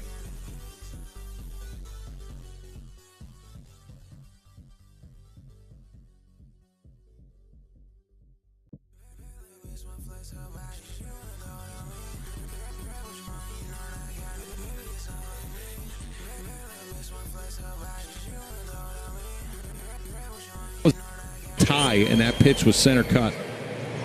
Here is Michael Harris the second. He's 0 for 2 tonight. 6-5 Miami now. Slider missed outside, ball one. You've got all these on deck, and then White to follow. Starting to wonder how long McCullough is going to leave Yuri out there tonight. Yeah, I'd imagine this might be his last hitter. And his 1-0 pitch. Swing and a miss. He was late on that slider, was Harris, and it's 1-1. Well, Harris has really turned it around. 357 over his last 21 games. Made a little adjustment with his hands. Swing and a miss. Good slider. It's 1-2. Well, this is where if you're reading swings, you got to learn from that fastball to Baldwin. What are you going to do here? A couple bad swings at some breaking balls. Let's see if he goes back to that slider or curveball down in the dirt. Starting to get a little bit more stressful for that third base dugout. High chopper. Yuri waiting on it. Only plays the first, and they just did get him, and there's one away.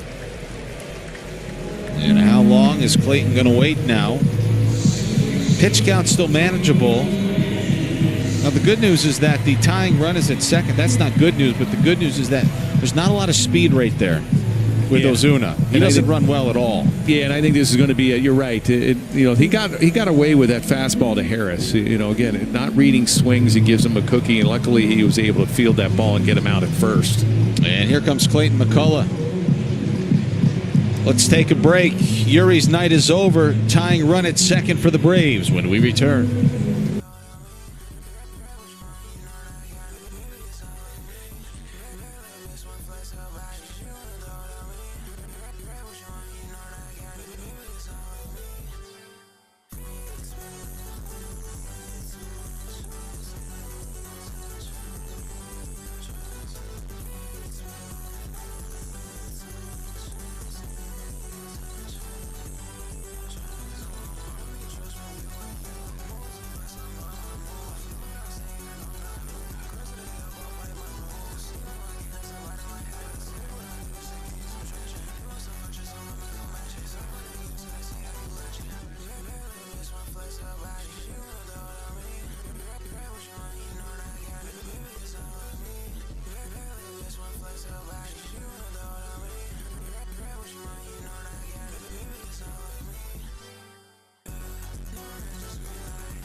fastball, but you need some strikeouts here.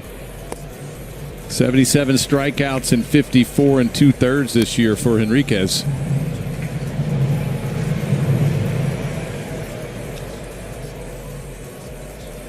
Ozzie Albies 0 for 2 tonight with a strikeout.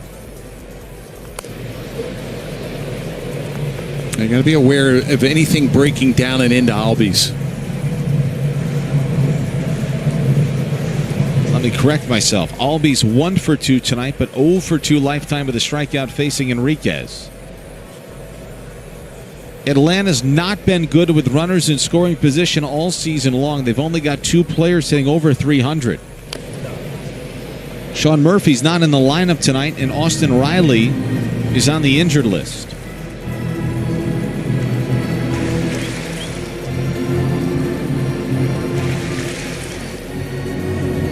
Albies goes for a walk after he hit that sweeper foul off of his foot. Well, that's 3 straight sweepers from Henriquez. Let's see if he goes with fastball up top. He got him set up for something high up in the zone.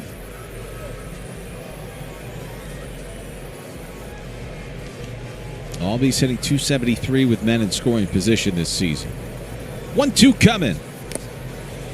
Got him. Hicks hung on to that behind the plate. And Albies punches out. And here comes Eli White. They got him on a changeup.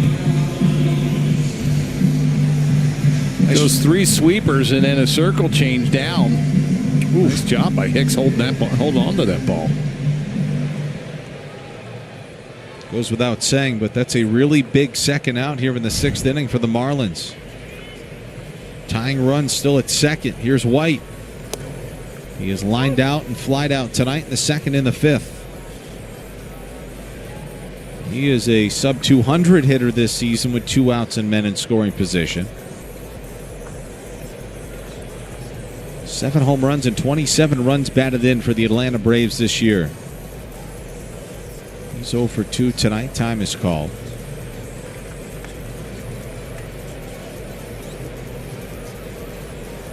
Yuri Perez tonight. 3 homers allowed. Ties a career high. 0-1. Did he go? No.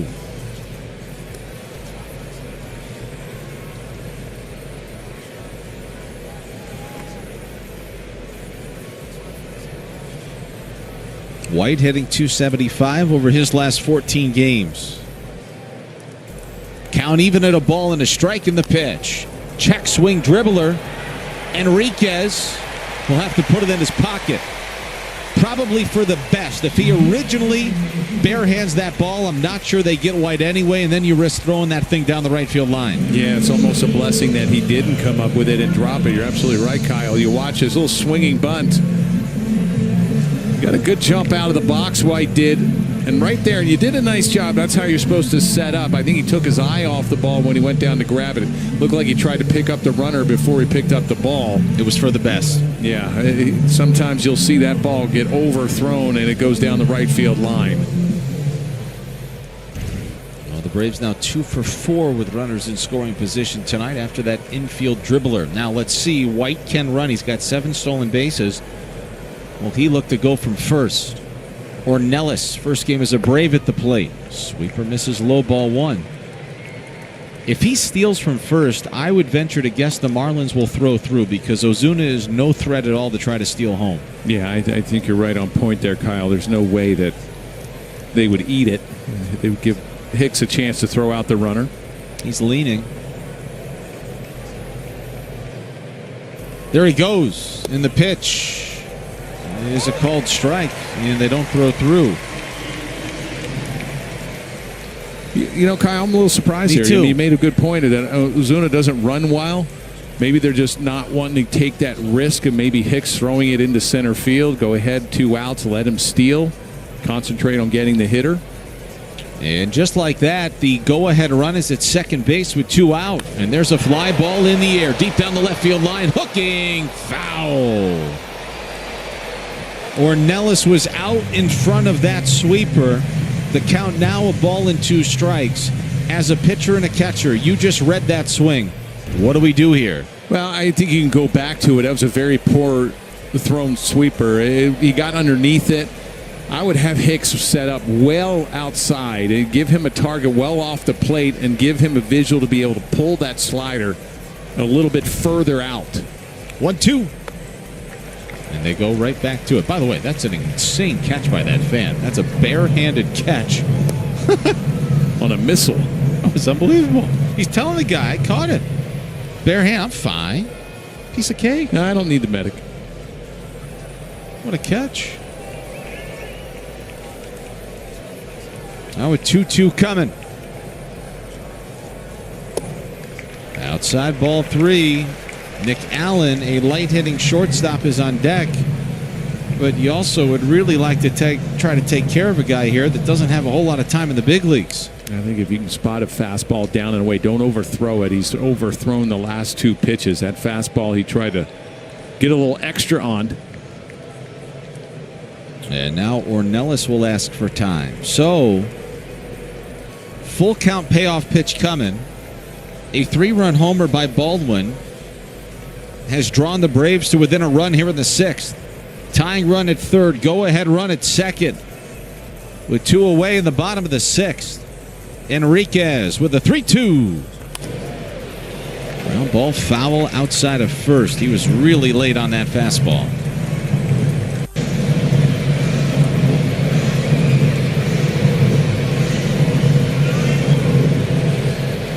So he's out in front of a sweeper. He's really tardy on a fastball.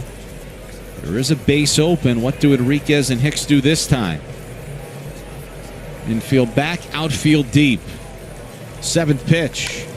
Ground ball left side. Paulie's got it. Fires it to 1st. The side is retired. Braves get 3 back here in the 6th. We'll go to the 7th at 6-5.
Off for the Marlins here in the 7th. All of a sudden, this game is tightening. It's 6-5. Marlins leading thanks to their 5-run, 5-hit top of the 2nd against Carlos Carrasco, who started this ball game today. 95 misses upstairs on Augustine, who's 1 for 3 tonight. Ramirez hitting .244 with 17 homers and 52 runs batted in. So it's the other guy in contention behind the plate for those National League Rookie of the Year honors. And there's others, Mizorowski amongst others. But it's Drake Baldwin getting the better of Augustine tonight. Well, you look at Kim, the young infielder out in L.A. with the Dodgers. There's a fly ball to right. White headed towards the line. And he's got it. And there's one out here in the 7th. He's on the IL. He was a candidate for Rookie of the Year. Mizorowski's also on the IL. Talking a 2-horse race here? Yeah, I think so.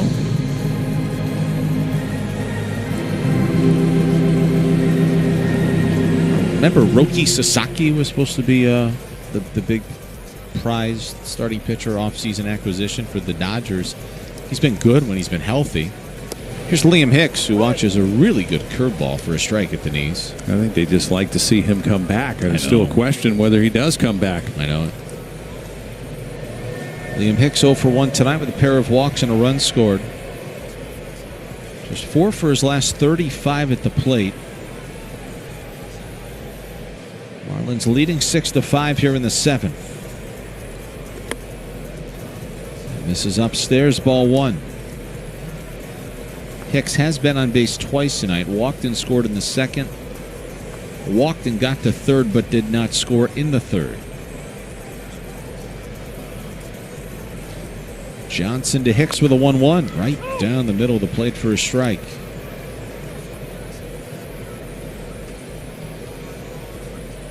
Liam Hicks now 6 for 15 with a double and 2 RBIs against Atlanta this season as a rookie. And he waits on the 1-2 that he bangs out towards the gap in left center. That's going to get down for a base hit. Nice piece of hitting there with 2 strikes. Well, after taking a fastball right down the middle, he gets that curveball.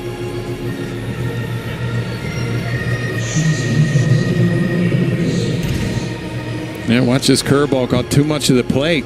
He stays back, just punches it the other way. Nice job. So my question for you, Nelly, would be, and you mentioned this, he falls in love with his curveball so much. How much do you try to just spit on the fastball and just wait on its curveball to try to hit? Well, there's that curveball there. You know, you go up. I don't know if you really, any hitter can go up looking for breaking balls. Yeah. You almost have to try to sit on a fastball and make him throw that curveball for a strike. Gotcha. If he's throwing it for a strike, then maybe, and you try not to expand the zone with him. So here's Otto Lopez, 1 for 3 tonight, doubled back in the 2nd, and scored as he tops that one foul off his foot. Braves will have 9-1-2 due up in the bottom of the 7th. So conceivably, if this thing works out down the stretch for the Marlins and their pitching staff in the bullpen, you'd only have to face that top of the order one more time tonight. Looks like Josh Simpson will get the bottom of the 7th. Unless you want Enriquez to face the number 9 batter in Allen, and then you go to the lefty for the lefty. 0-2, Lopez waves and misses at that curveball, strike 3. 3rd time tonight that Otto has punched out swinging.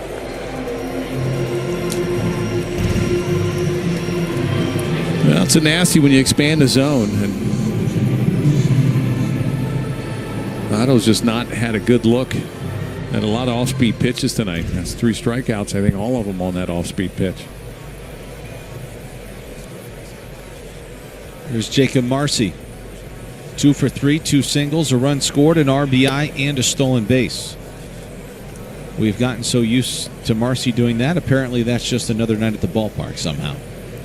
You know, with hitters, you know, with a guy throwing as many curveballs and the percentage that Johnson does, you know, the first time around, you know, when you see a starter and a starter gets a hitter out. Well, a good hitter will go and look for that out pitch. If it happens to be a slider, hey, you got me out on that slider. Well, you're going to make a mistake on that slider. I'm going to hit it the next time, or maybe the third time. Right. But usually the first time that you're facing a pitcher, usually probably sitting fastball and trying to adjust to everything else. Count a ball and a strike now on Marcy. Marlins have 6 runs on 10 hits. Hicks at first with 2 outs. Johnson with a 1-1. Marcy watches it upstairs. Ball 2.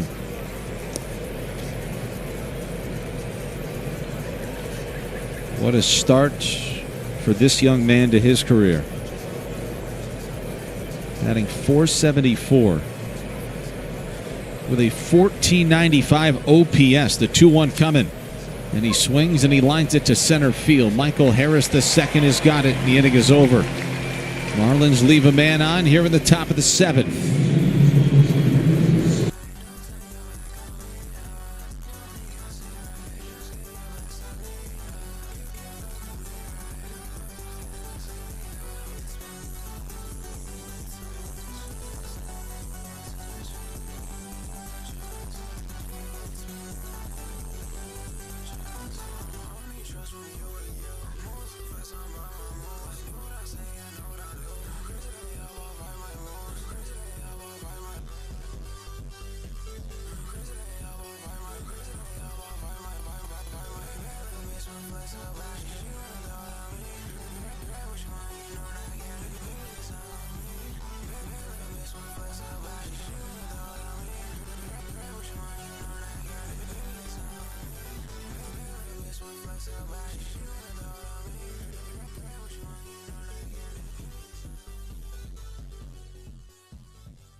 Two-run bomb. Baldwin 2 for 3, 2 home runs. First multi-homer game of Drake Baldwin's career. He is single-handedly keeping the Braves in it here tonight. Marlins call upon the lefty Josh Simpson to face 9-1-2 here in the 7th. And the first pitch to Nick Allen, or Nacho Alvarez Jr., who was pinch hitting for Allen, hit him with a curveball. And the leadoff man is aboard after 1 pitch. In the bottom of the 7th, that's also the tying run.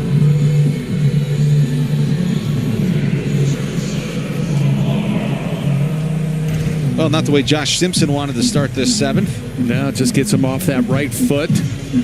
Trying to get me over breaking ball to get ahead in the count. He just pulled that pitch there. You see ricocheting off that back foot into the glove room, or Hicks rather. So he got a little bit of speed at first with the lefty on the mound, and Profar will get spun around to the right side, and he hits that sinker foul. Marlins are doing everything they can here to hang on tonight. They trailed 2-0, led 5-2, led 6-2. Now they lead 6-5. 0-1 coming to Profar, who's 0 for 2 tonight. Yanked foul off the facing of that third base Marlins dugout.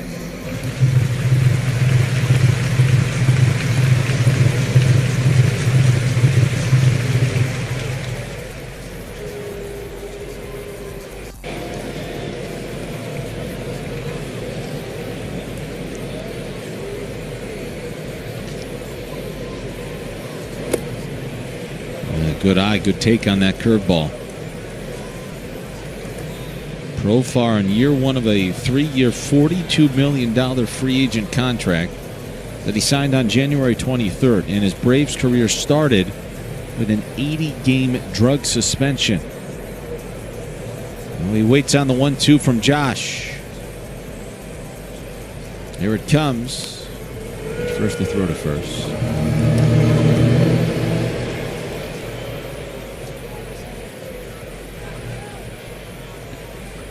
Alvarez does not have a stolen base yet this year. Has an attempted one. Coming into the season, he's at first. He was the top overall prospect for the Braves in their system.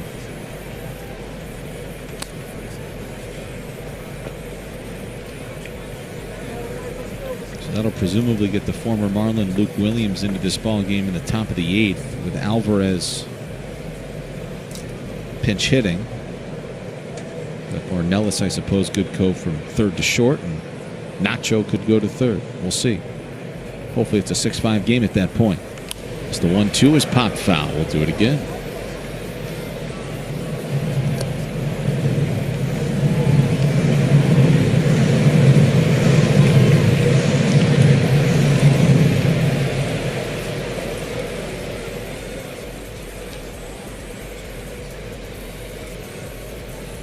Leadoff man aboard for the 3rd time tonight.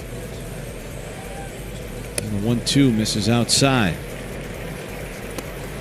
So the next offering to Profar from Simpson will be number 7.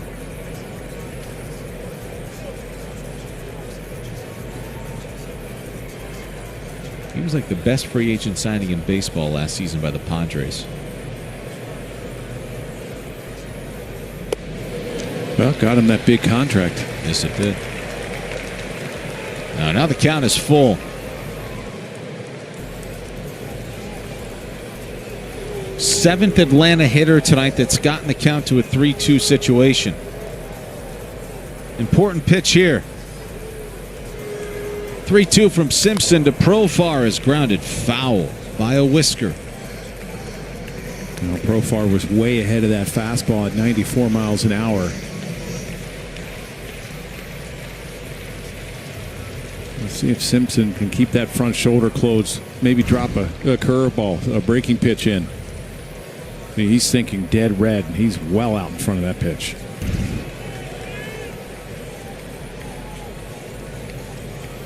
Ninth pitch. Yeah, foul. It was a changeup that time.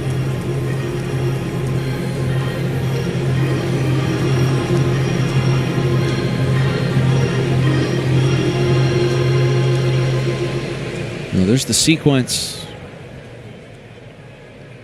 Curveballs, a fastball, a couple sinkers, some changeups. Let's see what he does again. Oh, that's another throw to first. So that's the second disengagement. So I guess it would be moderately risky, but that could loosen up the runner at first. Count is full. You want to stay out of a double play. What do the Braves do here? No, I don't think they're running. They're not going to risk a strike him out, throw him out. He doesn't go, and the 3-2 is high ball 4. That is a 10-pitch walk drawn by Jurix and Profar.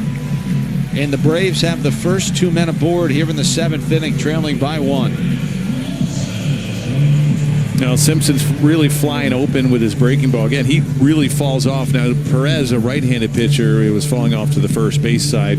Simpson falls off to the third base side, being a left-hander. And if you're falling off that much, sometimes you risk your arm dragging a little bit and that elbow dropping, and you're underneath everything. You're not able to get on top of that good curveball that he has. So here's Matt Olson. And he's laid on a fastball. It's 0-1 on Matt. He was 1 for 2 tonight. He singled in the 6th, walked in the 3rd, struck out in the 1st. The difference in this ball game right now, given the Braves a fighting chance, is the 3-run homer by Baldwin in the 6th.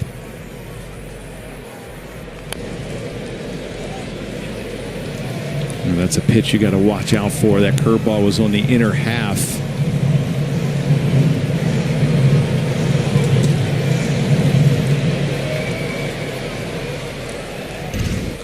Get underneath this curveball. You want it away. And he got lucky with that one. 0-2 misses outside.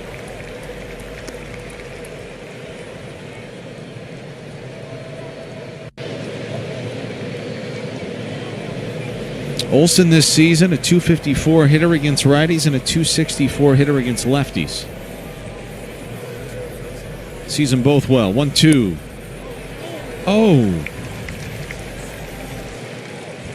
2-2. A good fastball at the bottom of the zone. It could have been a strike. There you see it just clipping the bottom part of that strike zone. Remember, Yuri walked the guy earlier. Right. Very similar pitch. It was not called a strike. Right. It's Chris Guccione back there, the home plate umpire tonight, and the crew chief. Now the 2-2 misses outside, ball 3. And this is quickly becoming a huge issue for the Marlins in the 7th. And this next pitch to Matt Olson might be the most important one the Marlins throw in this ball game tonight. I don't know if Simpson has confidence in throwing that breaking ball. If you want a fastball, you got to go down and away. 3-2. Swung on it, missed, strike 3. He ripped off a curveball and a really important first out for Simpson here in the 7th. Well, I think it even surprised Olson. That was an emergency hack. It was a really good pitch. That was his best curveball that he's thrown so far. He watched this. Olson thinking dead red. No way he's throwing him a curveball. Well, he did. Emergency hack surprised him. Good pitch. Here's the hero of the night so far for Atlanta. It's Drake Baldwin. First career multi-home run game. And he grounds one to the left side. Through it, a base hit.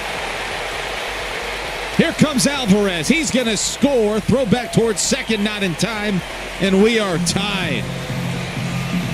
The Braves have come all the way back to tie it here in the 7th. And that might very well be it for Josh Simpson, who's on in the pressure cooker of this situation, the 7th inning. And it has not gone well at all for the young man. Well, first pitch swinging. Baldwin gets a fastball in the outer half. You had Paulie, the third baseman, playing in. Nice effort trying to get that ball. And it wasn't hit that hard. And it allowed Alvarez to score from second. No throw from Stowers to home. Well, that's going to be it for Josh Simpson. This did not work well at all. Anthony Bender's coming on for the Marlins. We'll take a pitching change break and a commercial break. We'll be right back.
/Marvel, whatever one you choose will direct you to the right location.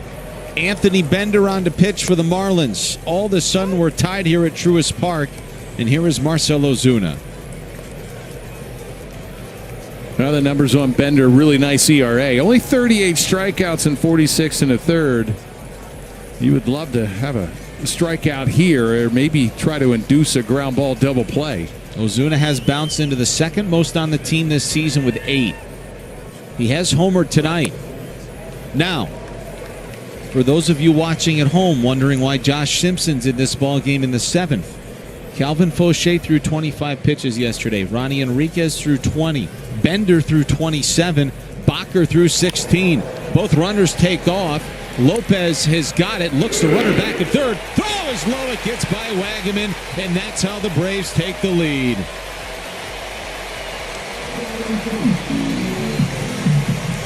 I don't know what Lopez was really doing there. The only play was to first. I don't know if he couldn't get a grip on the baseball, but it did look like he looked at third. You watch, it wasn't hit very hard.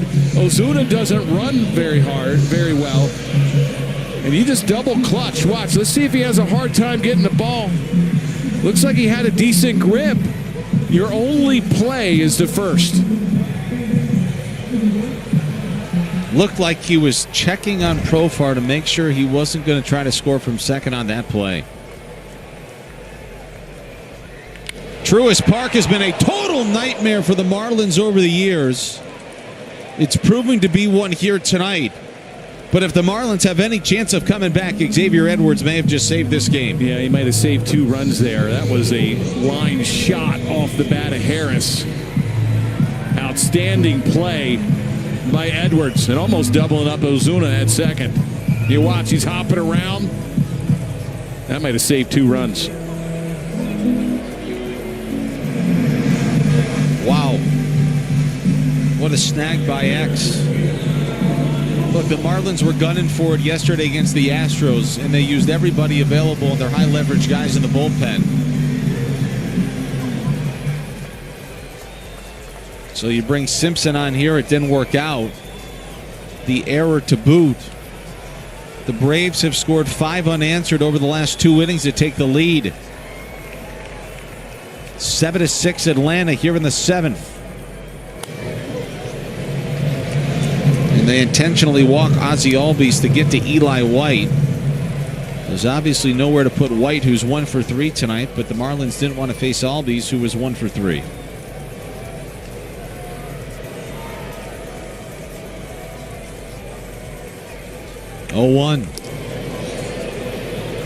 On the peel, they say he went around. It's 0-2. Marlins will have 7, 8, 9 due up in the top of the 8th.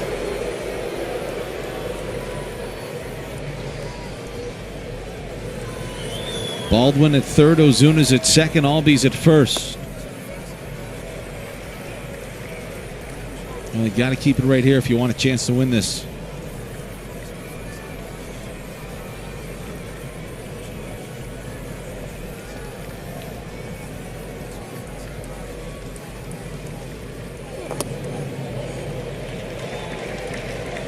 That was low.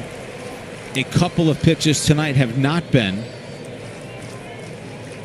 And they certainly could have used the one missed call by Guccione here in the 7th with Simpson on the mound. 2-2.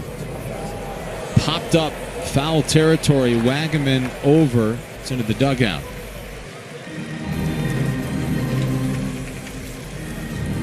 Now let's see if Bender can start a slider in the middle of the plate breaking away. You'll get a swing and miss.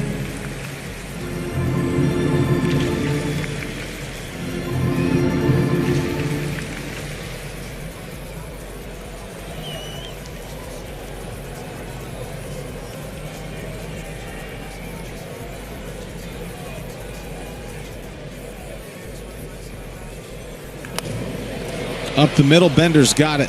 The inning is over, but the damage is certainly done. Braves with 2 more, and they lead 7-6 as we go to the 8th.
3.10 ERA. This is 53rd appearance out of that Brave bullpen. And he gets Eric Wagaman to lead off the top of the 8th. Wagaman 1 for 3 tonight.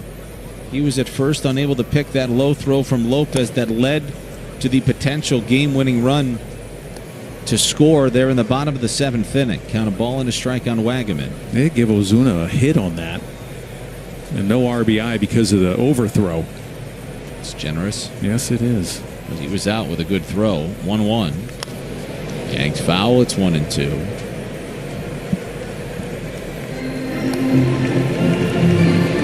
Marcel sitting down there on the iPad.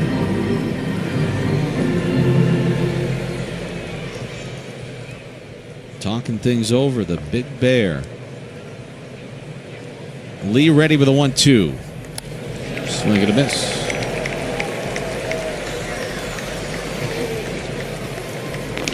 And it will not be Troy Johnston. It'll be Heriberto Hernandez, the bat facing Lee now.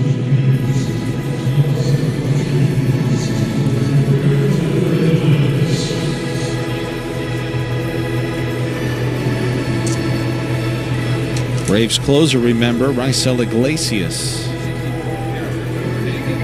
So here is Heriberto Hernandez pinch hitting for Troy Johnston, who was 0 for 3 tonight. Hernandez 2 for 6 as a pinch hitter this season.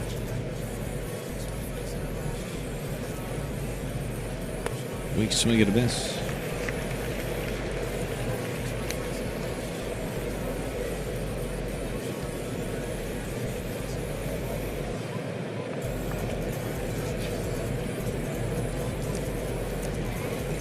One away here in the 8th.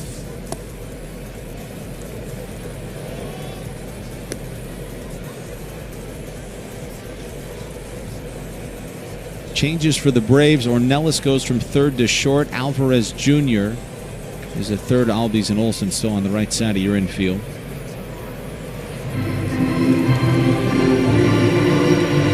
At the very least, if the Marlins go quietly here in the 8th, they would have the top of the order due up to face Iglesias in the 9th.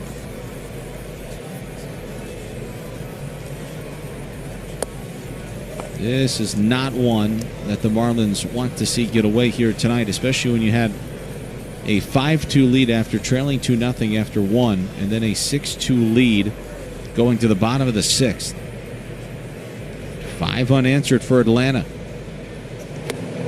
3-1 now. 95 misses high and tight.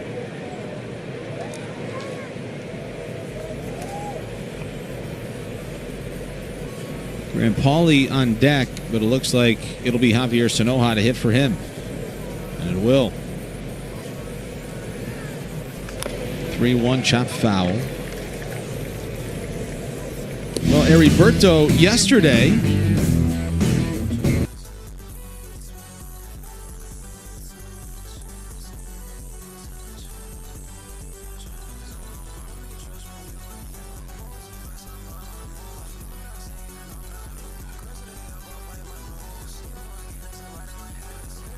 would love a base runner. And the 3-2 swung on, it missed. Pulled the string on him for strike 3.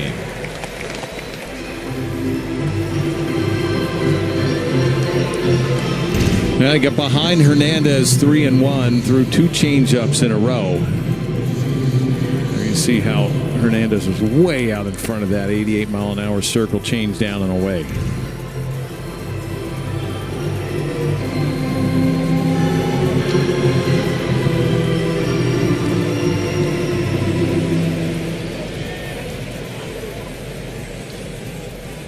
Game 1 of a 5-game, 4-day series here in Atlanta. As Sanoja's out in front of a slider, it's 0-1. I mean, the Marlins coughed this one up. This is not the way you want to start a road trip. No, especially with the lead, like you mentioned, 6-2 going into the bottom of the 6th.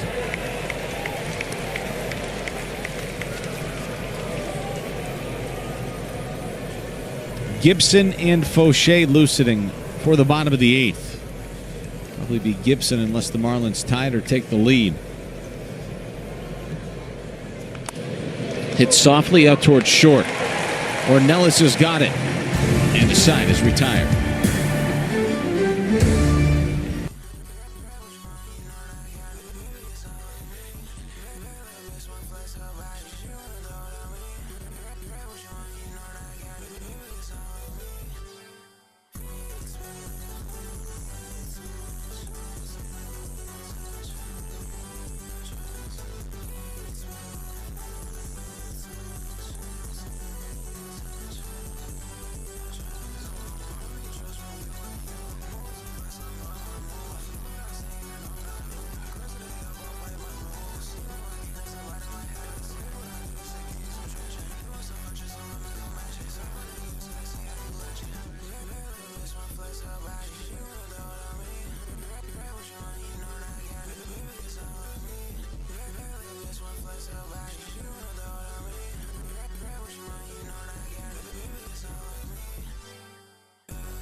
They lead 7-6 as we go to the bottom of the 8th here, and Cade Gibson is on to pitch. Heriberto Hernandez pinch hit in the top half of this inning. He's in right. Javier Sanoja, who pinch hit for Graham Pauley, is at third. And again, it's Cade Gibson on to face 8-9-1 here for Atlanta. It'll be Ornelas, Alvarez, and Profar. Marlins probably a little shorthanded in that bullpen tonight, and it would appear as if Nelly it might cost them. Yeah, when you got to fire through some relievers to try to get a win. Tapper out in front of the plate. Gibson will put it in his back pocket. Now, if they'd really like, they could call Ornelas out there for runners being out of the lane there, because he really jut out towards first base there at the end, but they're not going to. He did, but the only thing you have to do, you have to make a throw. Yeah, you have to throw, and he didn't. Now, if he threw that thing, he almost slipped and fell too. Yeah. If he does throw this, though, I mean, he's clearly running on the grass. He almost gets a banana peel himself, like Albies did earlier in the game. They could have called him for runner's interference as long as he threw that baseball. Yeah, Gibson just could not get a grip on the baseball. He was clearly out of the lane. And now the Braves thinking about playing a little small ball with Alvarez at the plate. He was hit by the pitch in the 7th inning that led to the 2-run bottom of the 7th.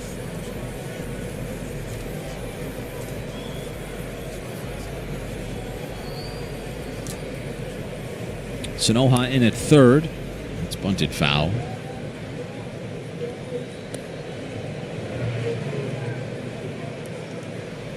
Well, nice job by Sanoja. He's charging, and if you're Alvarez, you're trying to bunt it to first. That's where the clear spot, because Wagaman's holding his position. He hasn't charged. And not bunting this time is Alvarez. It's 2-1. Usually when you have a man on first, you'll have both the first baseman and the third baseman crash. But because you have him playing to pull, you have Alvarez playing to pull, you have that second baseman, Edwards, is playing more towards second. Wagaman's got to hold his spot.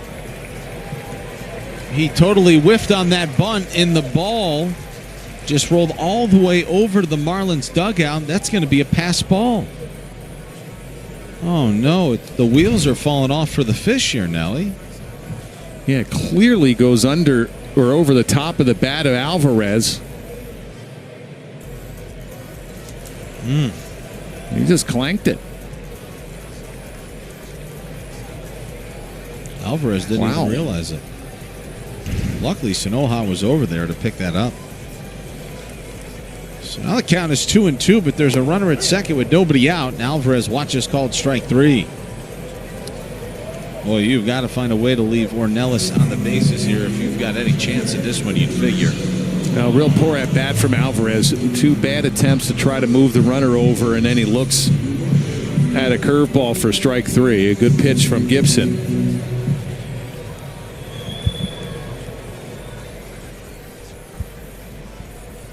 Profar's 0 for 2 tonight with 2 walks out of the leadoff spot. And he grounds one weakly to the right side. Edwards throws him out at first, and there's 2 away. Up to third goes Ornelas. And here comes Matt Olson. Make sure you stay tuned to our Baptist Health post-game show with Kelly Sacco and Gabby Sanchez. Coming up immediately following the conclusion of this one tonight. Well, if you're Gibson, this is the man you want. You do not want to face Drake Baldwin, the man on deck. He's 3 for 5, or 3 for 4 with 5 RBIs, 2 big home runs. And if Gibson can get Olson, the Marlins will need a little flair for the dramatic in the 9th inning off of Iglesias. The 0-1 misses low and away.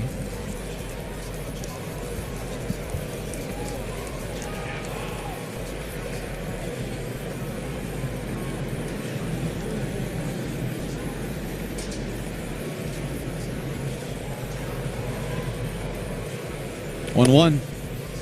Called strike, good sinker on the outside corner. Now on the 7th, it was Simpson who locked up Olson with a breaking ball for strike 3. The time was a very important out in that inning.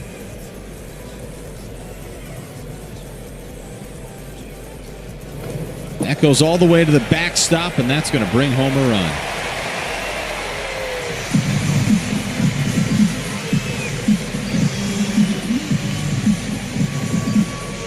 It's unfortunate. Well, it's a curveball to stay down, and that's right there with Hicks. You got to stay down on that. See him pop up. Instead of taking both hands and going down and try to block that curveball, he popped up a little bit and it got underneath his legs.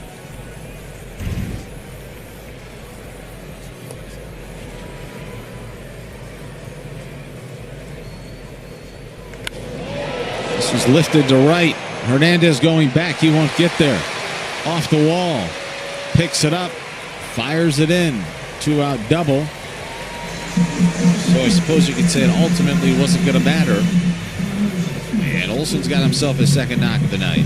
Well, it changes the at-bat a little bit, and also for Gibson as far as facing Olson. This is a curveball there you see up in the zone. A little bit easier for Olson to get on top of that ball.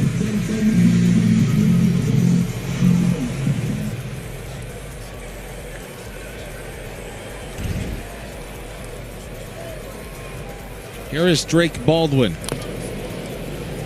who's having himself quite the night. 3 for 4 with 2 homers, a single, in 5 of the 8 runs batted in for Atlanta. And he's hitting .324 with runners in scoring position in 2 outs this season. And unfortunately now for the Marlins, they find themselves down 2 in the 8th. Chop to third. Sanoja's got it. Long throw to first. Pulls Wagaman off the bag. But he applied a tag on Baldwin to retire the side here at the bottom of the 8th. Braves may want to take a look. And they say no. They wave it off. But the Braves get another.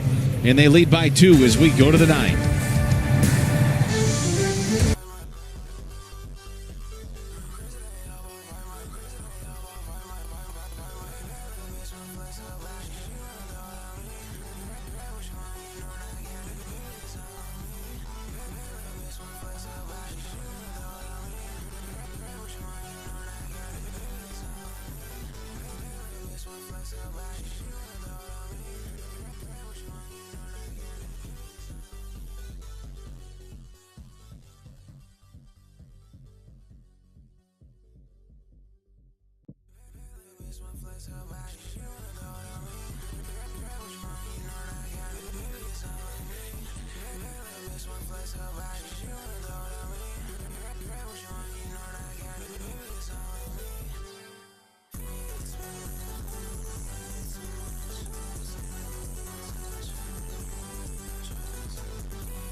And 5 of them are here at home in 27 innings of work.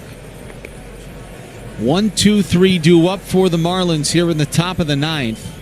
Iglesias has only saved more games against 4 other teams than the Marlins in his career. 23 saves against the Cubs, 17 against the Cardinals, 15 against the Brewers, and 13 against the Pirates. As Edwards skips out of the way of that, it's 1-0. He is 1-2 lifetime with a 3.63 ERA with 12 saves and 28 career appearances against Miami.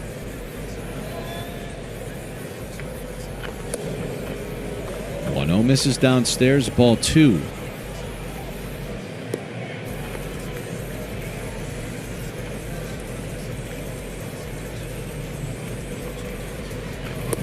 There's ball 3. I beg your pardon, strike 1. Yeah, that's a pitch that he's called a ball all night. Edwards 2 for 4. Pop foul, it's 2-2. So instead of 3-0, all of a sudden it's 2-2. It should have been 3-0. Changes the complexity of this plate appearance here for X.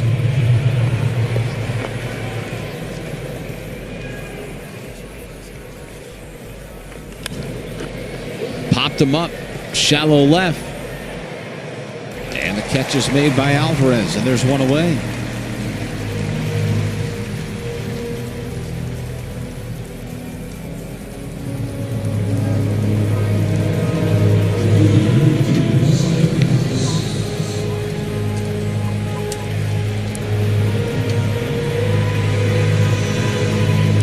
Nobody on and 1 out here in the 9th.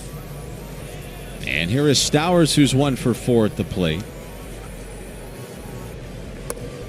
And he watches ball 1. Let's see if Stowers can get a fastball up in the zone that he can drive somewhere.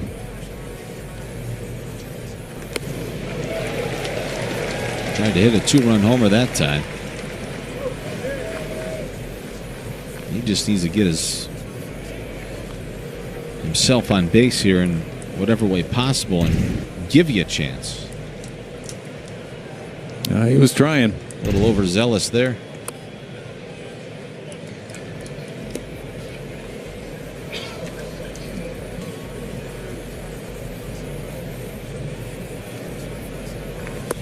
There's strike 2. Good changeup from Iglesias.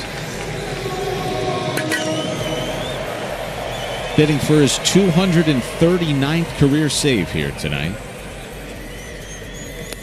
And there's strike 3.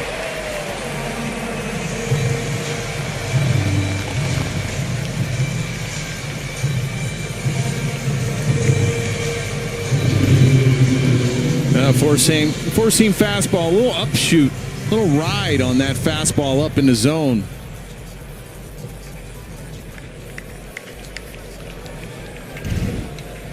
Oh, it's up to Ramirez, and he watches strike one. The Marlins need a base runner here in the ninth. 0-1. This is low and in.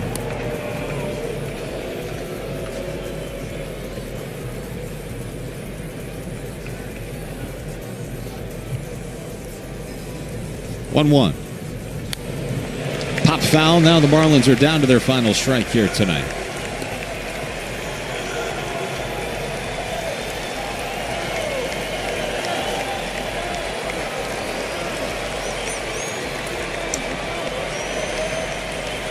One-two.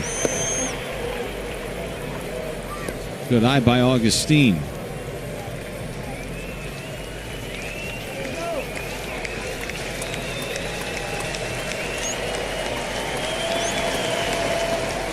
And now a 2-2. Swing and a miss. That's your ball game. A promising start. An ugly finish.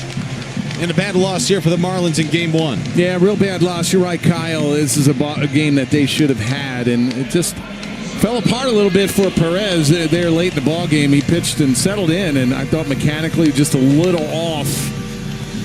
And then that Braves offense just kept coming back. A couple mistakes made by the Marlins late in the ball game. Lopez and then Hicks there in that eighth inning, allowing those 2 runs. So really tough ball game in a game they should have had.